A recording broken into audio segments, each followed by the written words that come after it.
श्रीगुरुभ्यो नमः। हरिः ओम्। सदाशिवसमारम्भाम् शङ्कराचार्यमध्यमाम् अस्मदाचार्यपर्यन्ताम् वन्दे गुरुपरम्पराम्। श्रुतिस्मृतिपुराणानाम् आलयम् करुणालयम् नमामि भगवत्पादम् शङ्करम् लोकशङ्करम्। शङ्कारूपेण मच्चित्तम् पङ्कीकृतमबोध्यया किङ्करीयस्य सामाया शङ्कराचार्यमाश्रये। प्रह्लादवरदो देवो यो नृसिंहः परो हरिः नृसिंहोपासकम् नित्यम् तम् नृसिंहगुरुं भजे। सच्चिदानन्दस्य भवार्त्यभिधान्यतीन्द्रान् मन्त्रनिधीन् सदात्मनिष्ठान् भजे मानवशम्भुरूपा। सदात्मध्याननिरतम् विषयेऽर्घ्यम् पराङ्मुखम् शास्त्रेषु निष्णातम् चन्द्रशेखरभारतीम् विवेकिनम् महाप्रज्ञम् श्रेयोदार्यक्षमानिधिम् सदा नवपूर्वम् तम् विद्यातीर्थगुरुम् भजे। विद्यातीर्थम् विवेकिना सर्वेषाम् सुखदम् तीर्थम् भारतीतीर्थमाश्रये। विद्याधने सम्पन्नम् वीतरागम् विवेकिनम् वन्दे वेदान्ततत्त्वज्ञम् विदुषेखरभारतीम्। नमामि यामिनीनाथ लेखालङ्कृतकुन्तलाम् भवानीम् भवसन्तापनिर्वापणसुधानदीम्। नमः श्रीशङ्करानन्दगुरुपादाम्बुजन्मने सल्समामोहग्रासैककर्मणे बुर्हद्वन्द्व सेवानिर्मलचेतसाम् सुखबोधाय तत्त्वस्य विवेकोऽयम् ವಿಧೀಯತೆ. ಇವಾಗ ನಾವು ಈ ಅನುಭೂತಿ ಪ್ರಕಾಶದಲ್ಲಿ ಕೇನೋಪನಿಷತ್ ಅಂತ ಒಂದು ಉಪನಿಷತ್ ಅದ್ ಮಾಡ್ತಾ ಇದ್ದೀವಿ. ತುಂಬಾ ಸಣ್ಣ ಉಪನಿಷತ್ ಅದು, ತುಂಬಾ ದೊಡ್ಡದಲ್ಲ, ಆದ್ರೆ ತುಂಬಾ ಪ್ರೊಫೌಂಡ್. ಈ ವೇದಾಂತ ತತ್ವವನ್ನ ತುಂಬಾ ಚೆನ್ನಾಗಿ ಹೇಳಿರೋ ಒಂದು ಇದು. ಚೆನ್ನಾಗಿಂದ್ರೆ ಅವ್ರು ಬಳಸಿರೋ ಯುಕ್ತಿಗಳು, ಆಮೇಲೆ ಅವರು ಕಥೆ ಇದೆಲ್ಲ ಬಂದಿದೆ ಅದ್ರ ಮಧ್ಯದಲ್ಲಿ. ತುಂಬಾ ಮೂಲ ತತ್ವ ಎಲ್ಲ ತುಂಬಾ ಚೆನ್ನಾಗಿ ಅವರು ತೋರಿಸಿದ್ದಾರೆ ಇದರಲ್ಲಿ. ಅದರಲ್ಲಿ ನಾವು ಸ್ವಲ್ಪ ದೂರ ಹೋಗಿದ್ದೀವಿ. ಮುಂದಕ್ಕೆ ಇವಾಗ ಈ ಆತ್ಮತತ್ವ ಅಂತ ಒಂದಿದೆಯಲ್ಲ, ಅದನ್ನ ನಾವು ಬಹಿರ್ಮುಖವಾಗಿದ್ರೆ ತಿಳ್ಕೊಳಕ್ ಆಗೋದಿಲ್ಲ ಅಂತ ಹೇಳ್ಬಿಟ್ಟು ನಾವು ಅಂತರ್ಮುಖವಾಗಿದ್ರೇನೆ ತಿಳ್ಕೊಳಕ್ ಆಗೋದು ಅನ್ನೋದನ್ನ ಹೇಳಿದ್ರು. ಹೇಳಿದ್ಮೇಲೆ ಮುಂದಕ್ಕೆ ಹೇಳ್ತಾ ಇದ್ದಾರೆ, ಅದರ್ಶನೇತು ಅಹಂಕಾರ ತಾದಾತ್ಮ್ಯಂ ಚಿತಿ ಕಲ್ಪಿತಾಂ ತಾದಾತ್ಮ್ಯಾಧ್ಯಾಸತೋ ಜೀವೋ ಭೂತ್ವ ಅಸೌ ಬಂಧಂ ಆಪ್ನುಯಾತ್. ಅಂದ್ರೆ ಏನಾಯ್ತು, ಈ ಆತ್ಮವನ್ನ ನಾವು ತಿಳ್ಕೊಳ್ದೇ ಇರೋದಕ್ಕೆ ಏನ್ ಕಾರಣ, ಆತ್ಮವನ್ನ ನಾವು ತಿಳ್ಕೊಳ್ದೇ ಇರೋದಕ್ಕೆ ಏನ್ ಕಾರಣ ಅಂತ ಹೇಳಿದ್ರೆ, ಅಹಂಕಾರ ತಾದಾತ್ಮ್ಯಂ, ಅಹಂಕಾರ ಅಂತ ಒಂದಿದೆಯಲ್ಲ, ಅದನ್ನ ನಾವು ಅಂತ ಅನ್ಕೊಂಡ್ಬಿಟ್ಟಿದ್ವಿ. ಅಹಂಕಾರ ಅನ್ನೋದು ನೋಡಿ, ಅದು ಪಂಚಭೂತಗಳಿಂದ ಆಗಿರೋದು, ಅದು ಅನಾತ್ಮ, ಜಡ. ಅದು ಅಹಂಕಾರ ಅಂತ ಒಂದು ತತ್ವ ಇದೆ, ಆ ತತ್ವ ಮಾಯೆಯಿಂದ ಆಗಿರೋದದು. ಅದ್ರಲ್ಲಿ ನಾವು ನಾನು ಅಂತ ಬುದ್ಧಿ ಮಾಡ್ಕೊಂಡಿರೋದ್ರಿಂದ ನಮ್ಗೆ ಏನಾಗ್ತಾ ಇದೆ, ಆತ್ಮನ ಕಡೆ ನಮ್ ಬುದ್ಧಿ ಹೋಗ್ತಾ ಇಲ್ಲ. ಅದೇನೆ ಆಗಿರೋದು. ಹಾಗಾಗಿ ನಾವಲ್ಲದೆ ಇರೋ ಅಹಂಕಾರದಲ್ಲಿ ನಾನು ಅಂತ ಬುದ್ಧಿ ಬಂದಿರೋದ್ರಿಂದ ನಾವು ನಿಜವಾಗಿ ಯಾರಾಗಿದ್ದೀವೋ ಅದು ನಮ್ಗೆ ತಿಳಿತಾ ಇಲ್ಲ ಅಂತ ಹೇಳ್ತಾ ಇದ್ದಾರೆ. ಅಹಂಕಾರ ಅಂತ ಒಂದು ಹೇಳಿದ್ರಿಂದ ಈ ಪಂಚಕೋಶಗಳು ಅಂತ ಯಾವ್ದು ಹೇಳ್ತೀವೋ ಅದರಲ್ಲಿ ಅಹಂಕಾರ ಅನ್ನೋದು ಮೊಟ್ಟ ಮೊದಲು, ಅಂದ್ರೆ ಸಟಲ್ ಮೋಸ್ಟ್, ತುಂಬಾ ಸೂಕ್ಷ್ಮವಾಗಿರೋದು ಅದೇನೆ. ಅದರಿಂದ ಆಚೆಗೆ ಬರೋದು ವಿಜ್ಞಾನಮಯ ಕೋಶ, ಮನೋಮಯ ಕೋಶ, ಆಮೇಲೆ ಪ್ರಾಣಮಯ ಕೋಶ, ಆಮೇಲೆ ಅನ್ನಮಯ ಕೋಶ ಅಂತ. ಹಾಗಾದ್ರೆ ಈ ಅಹಂಕಾರ ತತ್ವ ಅನ್ನೋದು ಆನಂದಮಯ ಕೋಶಕ್ಕೆ ಸೇರಿರೋದು. ಅದು ಆನಂದಮಯ ಕೋಶವೇ ಆತ್ಮನಿಗೆ ತುಂಬಾ ಹತ್ತಿರದಲ್ಲಿರೋದು. ಹತ್ರ ಅಂದ್ರೆ ಏನು ಅಂದ್ರೆ, ಆತ್ಮ ಎಲ್ಲೂ ಇಲ್ಲಿರೋದು ಅಲ್ಲಿಲ್ಲ ಅಂತ ಆತರ ಇಲ್ಲ, ಆತ್ಮನೇ ಎಲ್ಲಾ ಕಡೆನೂ ಇರೋದು. ಆದ್ರೆ ಸೂಕ್ಷ್ಮತ್ವ ನೋಡಿದಾಗ ಈ ಅಹಂಕಾರ ತತ್ವ ಅನ್ನೋದು ಪ್ರಕೃತಿಗೆ ಸೇರಿದ್ದು, ಆದ್ರೆ ಅತ್ಯಂತ ಸೂಕ್ಷ್ಮ. ಈ ಸ್ಥೂಲ ಶರೀರ ಅನ್ನೋದು ತುಂಬಾ ಸ್ಥೂಲ, ಆದ್ರೆ ಅದನ್ನ ನೋಡಿದಾಗ ಈ ಅಹಂಕಾರ ಅನ್ನೋದು ತುಂಬಾ ಸೂಕ್ಷ್ಮ. ಅದಕ್ಕಿಂತಲೂ ಸೂಕ್ಷ್ಮ ಅನ್ನೋದು ಈ ಆತ್ಮತತ್ವ ಅಂತ ಇದೆ. ಅದಕ್ಕೆ ಎರಡಕ್ಕೂ ಮಧ್ಯದಲ್ಲಿ ಒಂದು ಮಾಯಾ ತತ್ವ ಅಥವಾ ಪ್ರಕೃತಿ ತತ್ವ ಅಂತ ಒಂದಿದೆ, ಅದಕ್ಕೂ ದಾಟಿರೋದು ಈ ಆತ್ಮತತ್ವ, ಅತ್ಯಂತ ಸೂಕ್ಷ್ಮ. ಹಾಗಾಗಿ ನಮಗೆ ಈ ಅಹಂಕಾರದಲ್ಲಿ ನಾನು ಅಂತ ಬುದ್ಧಿ ಬಂದಿದ್ರಿಂದ ಏನಾಗಿದೆ, ಅಹಂಕಾರ ಅಲ್ಲದೆ ಅಹಂಕಾರ ಆದ್ಮೇಲೆ ಇರೋ ಕೋಶಗಳಿದೆಯಲ್ಲ, ಯಾವುದು ಮನೋಮಯ ವಿಜ್ಞಾನಮಯ ಕೋಶ, ಆದ್ರೆ ಬುದ್ಧಿ ಅನ್ನೋದು, ಮನಸ್ಸು ಅನ್ನೋದು, ಇಂದ್ರಿಯಗಳು, ಪ್ರಾಣಗಳು, ಆಮೇಲೆ ಸ್ಥೂಲ ಶರೀರ, ಇವುಗಳಲ್ಲೆಲ್ಲ ಕೂಡ ನಾನು ಅಂತ ಬುದ್ಧಿ ಬಂದ್ಬಿಟ್ಟಿದೆ ಅಂತ. ಅಹಂಕಾರದಲ್ಲಿ ಶುರು ಆಗಿದ್ದು, ಅದರಿಂದ ಅಷ್ಟುಗೆ ಬಿಡೋದಿಲ್ಲ ಅದು. ಇವುಗಳನ್ನು ಕೂಡ ಸೇರಿಸ್ಕೊಂಡು ನಾನು ಅಂತ ನಾವು ಹೇಳ್ತಾ ಇದ್ದೀವಿ. ಅದರಿಂದ ನಾವು ನಿಜವಾಗ್ಲೂ ಯಾವ ಒಂದು ಆತ್ಮಸ್ವರೂಪವಾಗಿ ಇದೀವೋ ಅದನ್ನ ನಾವು ತಿಳ್ಕೊಳ್ದೆ, ಆದ್ರೆ ಅದು ಇರೋದೇ ಗೊತ್ತಿಲ್ಲ ನಮ್ಗೆ, ಅಂತದೊಂದು ಇರೋದೇ ಗೊತ್ತಿಲ್ಲ ನಮ್ಗೆ. ಪೂರ್ತಿ ನಾವು ಇದೇ ಇರೋದು ಅಂತ ಅನ್ಕೊಂಡ್ಬಿಟ್ಟಿದೀವಿ. ಅದರಿಂದಲೇ ಈ ಅಹಂಕಾರದಿಂದ ಪಂಚಕೋಶಗಳು, 5 ಕೋಶಗಳಿದೆಯಲ್ಲ, ಅಹಂಕಾರ ಅಂದ್ರೆ ಆನಂದಮಯ ಕೋಶ, ವಿಜ್ಞಾನಮಯ ಕೋಶ, ಮನೋಮಯ ಕೋಶ, ಪ್ರಾಣಮಯ ಕೋಶ ಮತ್ತು ಅನ್ನಮಯ ಕೋಶ, ಇವುಗಳೆಲ್ಲವನ್ನೂ ಕೂಡ ಮಿಥ್ಯಾತ್ಮ ಅಂತ ಕರೀತಾರೆ ವೇದಾಂತದಲ್ಲಿ. ಮಿಥ್ಯಾತ್ಮ ಅಂದ್ರೆ ಸುಳ್ಳು ಆತ್ಮ, ಅದು ಆತ್ಮ ಅಲ್ಲ, ಅದು ಆತ್ಮನ ತರ ತೋರ್ಕೊಳ್ತಾ ಇದೆ ಹೊರತು ನಿಜವಾಗ್ಲೂ ಆತ್ಮ ಅಲ್ಲ ಅಂತ. ಹಾಗಾದ್ರೆ ಮುಖ್ಯಾತ್ಮ ಯಾವುದು ಅಂತ ಹೇಳಿದ್ರೆ ನಮ್ಮ ಸ್ವರೂಪ, ಅದೇ ಸಾಕ್ಷಿ ಸ್ವರೂಪ, ಅದೇ ಈ ಪಂಚಕೋಶಗಳಿಂದ ದಾಟಿರೋ ಕೈ ಚೈತನ್ಯ ಸ್ವರೂಪ, ಅದೇ ಮುಖ್ಯಾತ್ಮ ಅನ್ನೋದು. ಇದು ಮಿಥ್ಯಾತ್ಮ. ಇದಕ್ಕಿಂತ ಆಚೆ ಇದೆಯಲ್ಲ, ಶರೀರಕ್ಕಿಂತ ಹೊರಗಡೆ ಇರೋದು, ಅದರಲ್ಲಿ ನಮ್ಗೆ ಬೇಕಾದವರು, ಇವ್ರು ಬೇಡದೇ ಇರೋರು, ಆಮೇಲೆ ನಮ್ಮ ಆಸ್ತಿ ಪಾಸ್ತಿ ಅಂತ ನಾವು ಯಾವ್ದನ್ನ ಹೇಳ್ತೀವೋ ಇವುಗಳೆಲ್ಲ ಕೂಡ ಗೌಣಾತ್ಮ ಅಂತ ಕರ್ಸ್ಕೊಳುತ್ತೆ. ಯಾಕಂದ್ರೆ ಗೌಣಾತ್ಮ ಅಂದ್ರೆ ಯಾತಕ್ಕೆ ಅಂತ ಹೇಳಿದ್ರೆ ಅವುಗಳು ನಾವಲ್ಲ ಅಂತ ನಮ್ಗೆ ಚೆನ್ನಾಗಿ ಗೊತ್ತಿದ್ರು ಕೂಡ ನಮ್ಗೆ ಅವ್ರಿಗೆ ಒಂದು ಆಸಕ್ತಿ ಇದೆ. ಹಾಗಾಗಿ ನನ್ನವರು ಅವರು, ನನ್ಗೆ ಸೇರಿದವರು ಅವರು, ನನ್ಗೆ ತುಂಬಾ ಆತ್ಮೀಯರು ಅಂತ ಕನ್ನಡದಲ್ಲಿ ಕೂಡ ಹೇಳ್ತಾರೆ ನೋಡಿ. ಆತ್ಮೀಯರು ಅಂತ ಹೇಳುವಾಗ ತುಂಬಾ ಈ ಒಂದು ಸ್ನೇಹ ಬೆಳೆಸ್ಕೊಂಡಿದ್ರೆ ಅವ್ರನ್ನ ಆತ್ಮೀಯರು ಅಂತ ಹೇಳ್ತಾರೆ. ಅದೇ ಸಂಸ್ಕೃತದಲ್ಲಿ ಆತ್ಮೀಯ ಅಂತ ಹೇಳಿದ್ರೆ ಆತ್ಮನಿಗೆ ಸೇರಿದ್ದು ಅಂತ ಅರ್ಥನೇ, ಆದ್ರೆ ಆತ್ಮ ಅಲ್ಲ ಅದು ಅಂತ. ಹಾಗಾಗಿ ಆತ್ಮ ಅಲ್ಲ ಅದು, ಆದ್ರೆ ಆತ್ಮನಿಗೆ ಸೇರಿರೋ ತರ ನಾವು ಅನ್ಕೊಂಡ್ಬಿಟ್ಟಿದ್ದೀವಿ ಅದನ್ನ. ಹೀಗಾಗಿ ಅದನ್ನು ಕೂಡ ನಾವು ಆತ್ಮ ಅಲ್ಲ ಅಂತ ತಿಳಿಬೇಕು. ಅದರಿಂದ ಗೌಣಾತ್ಮ, ಮಿಥ್ಯಾತ್ಮ ಮತ್ತು ಮುಖ್ಯ ಆತ್ಮ ಅಂತ 3 ವಿಧವಾಗಿ ಆತ್ಮನನ್ನ ಹೇಳೋ ಒಂದು ಪದ್ಧತಿ ಇದೆ. ಸೊ ಹೀಗಾಗಿ ಇವ್ರು ಹೇಳ್ತಾ ಇದ್ದಾರೆ, ಈ ಮುಖ್ಯಾತ್ಮ ಅಂತ ಇದೆಯಲ್ಲ ಅದನ್ನ ನಾವು ತಿಳ್ಕೊಳ್ಳದೆ ಇರೋದಕ್ಕೆ ಏನ್ ಕಾರಣ, ಅದಿರೋದೇ ಗೊತ್ತಿಲ್ಲ ನಮ್ಗೆ. ಅದಿರೋದೇ ನಮ್ಗೆ ಯಾವಾಗಿಂದ ಗೊತ್ತಾಗುತ್ತೆ ಅಂತ ಹೇಳಿದ್ರೆ, ನೋಡಿ ನಾವ್ ನಿಜವಾಗ್ಲೂ ಏನಾಗಿದ್ದೀವೋ ಅದೇ ನಮಗ್ ಗೊತ್ತಿಲ್ಲ. ಹಾಗಾಗಿ ವೇದಾಂತ ಏನ್ ಮಾಡ್ಬೇಕಾಗಿದೆ, ನೀನು ನಿಜವಾಗ್ಲೂ ಇದು ಅಂತ ನಮ್ಗೆ ಕೊಡ್ಬೇಕಾಗಿದೆ. ಹಾಗಾಗಿ ನಾವು ಏನಾಗಿದ್ದೀವೋ ನಿಜವಾಗ್ಲೂ ಅದನ್ನ ಗೊತ್ತಿಲ್ಲದೆ ನಾವು ತಿಳ್ಕೊಳ್ದೆ ಬೇರೆ ಯಾವುದೋ ಒಂದನ್ನ ನಾವು ಅಂತ ತಿಳ್ಕೊಳ್ತಾ ಇದೀವಿ. ಅದರಿಂದ ನಮ್ಗೆ ಸಂಸಾರ ಅಂತ ಇರ್ತಾ ಇದೆ. ಅದು ನಮ್ಗೆ ಹೋಗ್ಬೇಕು ಅಂತ ಹೇಳಿದ್ರೆ ನಿಜವಾಗ್ಲೂ ನಾವು ಏನಾಗಿದ್ದೀವೋ ಅದನ್ನ ತಿಳ್ಕೊಬೇಕು, ನಾವು ಯಾವ್ದಲ್ವೋ ಅದನ್ನ ಬಿಡ್ಬೇಕು, ಎರಡೂ ಆಗ್ಬೇಕು. ಹಾಗಾಗಿ ನಾವ್ ಯಾವ್ದಲ್ವೋ ಅದ್ರಲ್ಲಿ ನಮ್ಗೆ ನಾನು ಅಲ್ಲ ಅಂತ ಬುದ್ಧಿ ಬರ್ಬೇಕು. ಅದಷ್ಟು ಬೇಗ ಬರೋದಿಲ್ಲ. ಯಾಕಂದ್ರೆ ಎಷ್ಟೋ ಅನಾದಿ ಕಾಲದಿಂದ ನಾವು ಅದನ್ನ ನಾನು ಅಂತ ತಿಳ್ಕೊಂಡಿರೋದ್ರಿಂದ ಅದನ್ನ ನೀನು ಬಿಟ್ಬಿಡು ಅಂತ ಹೇಳಿದ್ರೆ ಅಷ್ಟು ಬೇಗ ಬಿಡಕ್ ಆಗೋದಿಲ್ಲ ಅದನ್ನ. ಹಾಗಾಗಿ ತುಂಬಾ ಅದಕ್ಕೆ ಶ್ರಮ ಪಡ್ಬೇಕಾಗಿದೆ. ಅದಕ್ಕೆ ಎಷ್ಟೋ ಜನ್ಮಗಳಾಗುತ್ತೆ ಅದನ್ನ ಬಿಡಕ್ಕೆ ಅಂತ ಹೇಳಿದ್ದಾರೆ. ಏನೇ ಇದ್ರು ಕೂಡ ಒಂದ್ಸತಿ ನಾವು ಶುರು ಮಾಡಿದ್ಮೇಲೆ ಅದನ್ನ ನಾವು ಬಿಡಂಗಿಲ್ಲ. ಆ ಒಂದು ಮಾರ್ಗವನ್ನ ನಾವು ಆ ಮಾರ್ಗದಲ್ಲಿ ಕಾಲಿಟ್ಟಿದ್ವಿ. ಇವಾಗ ನಾವು ಈ ವೇದಾಂತ ಮಾರ್ಗದಲ್ಲಿ ಕಾಲಿಟ್ಟಿದೀವಿ, ಅದರಿಂದ ಅದನ್ನ ಬಿಡಬಾರ್ದು ಅಂತ ಒಂದು ಇದಿದೆ. ಇದನ್ನು ಕೂಡ ನೋಡಿ, ಈ ಒಂದು ವೇದಾಂತದ ಮಾರ್ಗದಲ್ಲಿ ಯಾರು ಕಾಲಿಟ್ಟಿದ್ದಾರೋ ಅವರು ಅದರಲ್ಲಿ ಒಂದು ಮುಂದುವರಿತಾ ಇದ್ದಾರೆ, ಅವರು ಸಾಧನೆ ಮಾಡ್ತಾ ಇದ್ದಾರೆ. ಈ ಸಾಧನೆ ಮಾಡ್ತಾ ಇರೋದು ಕೂಡ ಏನಾಗುತ್ತೆ ಅಂತ ಹೇಳಿದ್ರೆ ತುಂಬಾ ಅದು ಕೂಡ ಸ್ವಲ್ಪ ಟೆಂಟೇಟಿವ್ ಅಲ್ಲ, ವಲ್ನರಬಲ್ ಆತರ ಹೇಳ್ಬೇಕು. ವಲ್ನರಬಲ್ ಅಂತ ಹೇಳ್ಬೇಕು. ಯಾಕೆ ವಲ್ನರಬಲ್ ಅಂತ ಹೇಳಿದ್ರೆ ನಾವು ಇದನ್ನ ನಾವು ಬಿಟ್ಬಿಟ್ಟು ಹೋಗಕ್ಕೆ ನಮ್ಗೆ ತುಂಬಾ ಬೇಕಾದಷ್ಟು ಅವಕಾಶ ಇದೆ, ತುಂಬಾ ಬೇಕಾದಷ್ಟು ಆಕರ್ಷಣೆಗಳಿದೆ. ಹಾಗಾಗಿ ಏನೋ ನಮ್ಗೆ ಒಂದ್ಸತಿ ಸಡನ್ ಆಗಿ ಒಂದ್ಸತಿ ದಿವಸ ಅನ್ಸುತ್ತಿಟ್ಕೊಳ್ಳಿ, ಏನಪ್ಪಾ ನಾವ್ ಇದ್ರಲ್ಲಿ ಇದ್ದೀವಿ, ಏನೋ ಇದೆ, ಯಾವಾಗ ಆಗುತ್ತೋ ಇಲ್ವೋ ಗೊತ್ತಿಲ್ಲ ನಮ್ಗೆ, ಅದಕ್ಕಿಂತ ನಮ್ಗೆ ಮಕ್ಕಳು ಮರೆಯಲ್ಲ ಇದ್ದಾರೆ, ನಾವು ಇದರಲ್ಲಿ ಇರೋಣ ಸಾಕು ಅಂತ ಹೇಳ್ಬಿಟ್ಟು ಇದನ್ನ ಬಿಟ್ಬಿಡೋಕೆ ತುಂಬಾ ಚಾನ್ಸಸ್ ಇದೆ, ಏನೋ ಕಾರಣದಿಂದ ಬಿಡಕ್ಕೆ ಚಾನ್ಸ್ ಇದೆ. ಅದರಿಂದ ಈ ತರ ಬಿಡಬಾರ್ದು ಒಬ್ಬ ಅನ್ನೋ ಕಾರಣಕ್ಕೂ ಕೂಡ ಅದನ್ನು ಕೂಡ ಕೃಷ್ಣ ಹೇಳ್ಕೊಟ್ಟಿದ್ದಾನೆ ನಮ್ಗೆ.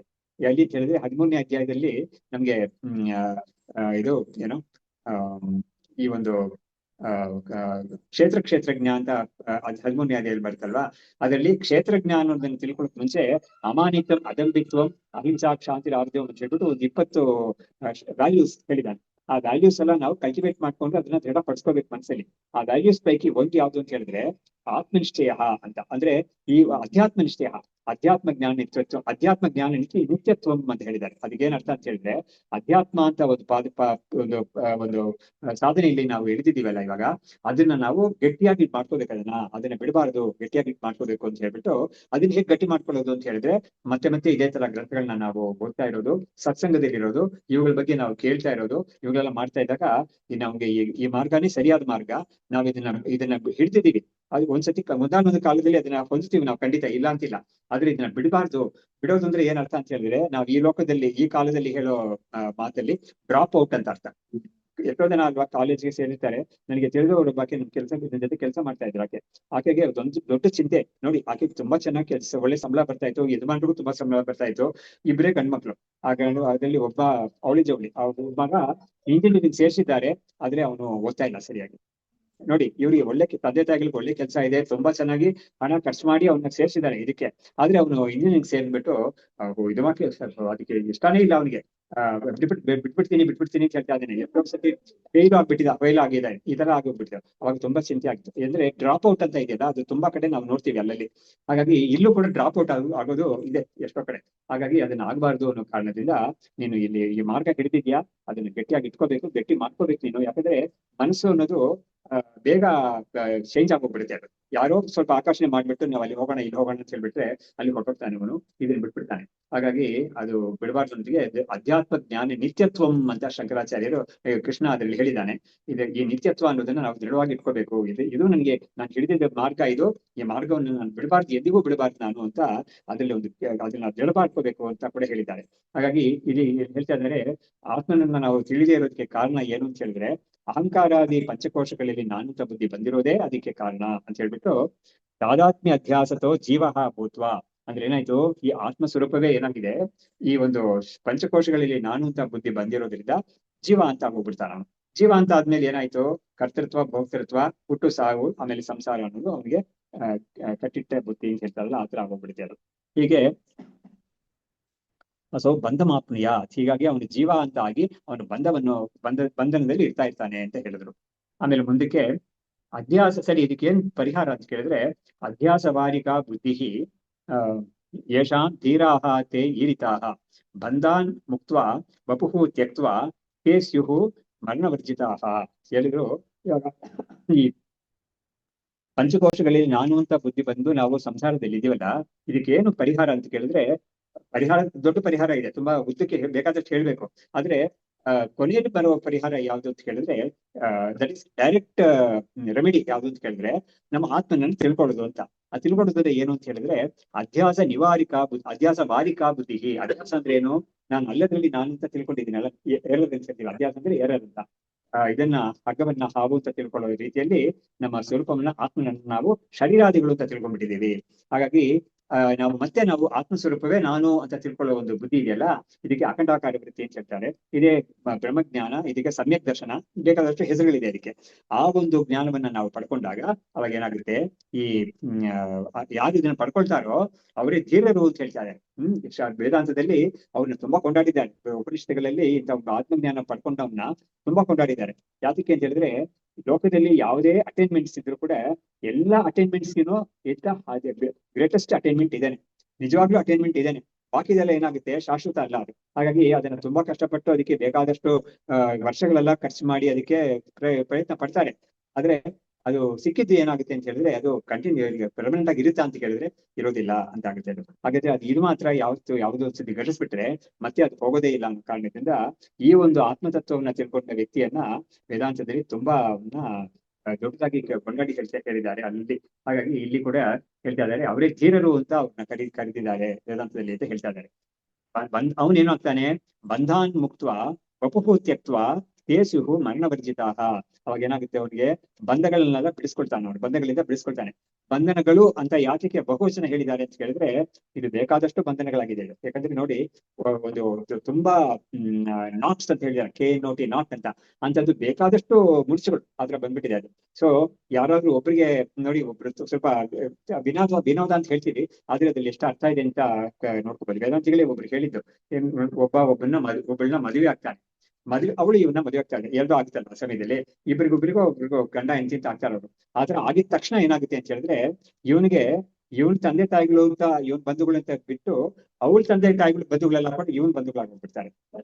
ಅದೇ ತರ ಇವಳಿಗೂ ಅದೇ ತರ, ಅವಳ ತಂದೆ ತಾಯಿಗಳು ಬಂಧುಗಳು ಅಕ್ಕ ತಂಗಿದ್ರು ಇಲ್ಲ ಬಿಟ್ಟು, ಅದ್ರ ಜೊತೆಗೆ ಇವನ ಸಂಬಂಧಪಟ್ಟಿದ್ದ ಎಲ್ಲರೂ ಕೂಡ ಅವಳ ಬಂಧುಗಳಾಗ್ಬಿಡ್ತಾರೆ. ಹೀಗಾಗಿ ಎಷ್ಟು ಸೇರ್ಕೊಳ್ಳುತ್ತೆ. ಇದ್ರ ಜೊತೆಗೆ ಇದಾದ್ರೂ ಒಂದು ರೀತಿಯಲ್ಲಿ, ಇದ್ರ ಜೊತೆಗೆ ಮಕ್ಕಳು ಮರಿ ಅಂತ ಹೇಳಿದ್ಮೇಲೆ ಅವ್ರಿಂದ ಮುಖಾಂತರ ಬರೋ ಬಂಧನಗಳು ಇದೆಲ್ಲ ಸೇರ್ಕೊಂಡು ಬೇಕಾದಷ್ಟು ಟೈಪ್ ಆಫ್ ಇದು. ಹಾಗಾಗಿ ಅದು ದೊಡ್ಡ ಜಾಲ ಅಂದ್ರೆ ಬಲೆ.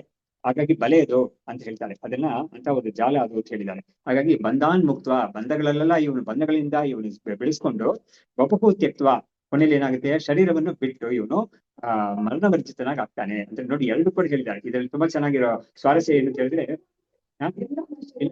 ಇಲ್ಲ ಶರೀರವನ್ನು ಬಿಟ್ಟು ಅಂತ, ಶರೀರವನ್ನು ಕೊನೆ ಕಾಲದಲ್ಲಿ ಶರೀರಕ್ಕೆ ಸಾವು ಅಂತ ಬರ್ತಲ್ಲ, ಅದಾದ್ಮೇಲೆ ಅವನು ಮತ್ತೆ ಅವನಿಗೆ ಮರಣ ಅನ್ನೋದು ಇರೋದೇ ಇಲ್ಲ ಅವನಿಗೆ ಅಂತ.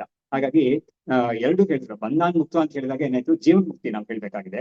ವಪುಃ ತ್ಯಕ್ತ್ವ ಅಂತ ಹೇಳಿದ್ರೆ ವಿದೇಹ ಮುಕ್ತಿ ಹೇಳ್ಬೇಕಾಗಿದೆ. ಹಾಗಾಗಿ ಜೀವನ್ ಮುಕ್ತಿ, ವಿವೇಕ ಮುಕ್ತಿ ಎರಡು, ವಿದೇಹ ಮುಕ್ತಿ ಎರಡನ್ನೂ ಕೂಡ ಅವರು ಇದೇ ಒಂದು ಶ್ಲೋಕದಲ್ಲಿ ಹೇಳಿದ್ದಾರೆ. ಹಾಗಾಗಿ ಅವನು ಈ ಒಂದು ಜ್ಞಾನದಿಂದ ಅವನು ನಾನು ಬಂಧನ ಎಂದಿಗೂ ಇದ್ದಿಲ್ಲ ಅಂತ ತಿಳಿತಾನೆ. ಆದ್ರೆ ತಿಳಿದವನು ಕೂಡ ಶರೀರದಲ್ಲಿ ಇರ್ತಾನಲ್ಲ, ಹಾಗಾಗಿ ಅವನ ಪಾಲಿಗೆ ಈ ಶರೀರ ಕೂಡ ಸತ್ಯವಾಗಲ್ಲ. ಇದ್ರನ್ನು ಕೂಡ ಬಾಕಿಯವ್ರು ನೋಡೋ ಪಾಲಿಗೆ ಅವ್ರ ದೃಷ್ಟಿಯಿಂದ ಅವನು ಬದುಕಿದ್ದಾನೆ ಅಂತ ನಾವು ಹೇಳ್ತೀವಿ. ಹಾಗಾಗಿ ಅದಕ್ಕೆ ಒಂದು ಮುಕ್ತಾಯ ಬರುತ್ತೆ, ಆ ಶರೀರಕ್ಕೂ ಒಂದೊಂದು ದಿವಸ ಮುಕ್ತಾಯ ಬರುತ್ತೆ. ಮುಕ್ತಾಯ ಬಂದ ಮೇಲೆ ಅವನಿಗೆ ಮತ್ತೆ ಹುಟ್ಟೋದು ಸಾಯೋದು ಅನ್ನೋದು ಇಲ್ವೇ ಇಲ್ಲ ಅಂತ. ಅದಕ್ಕೆ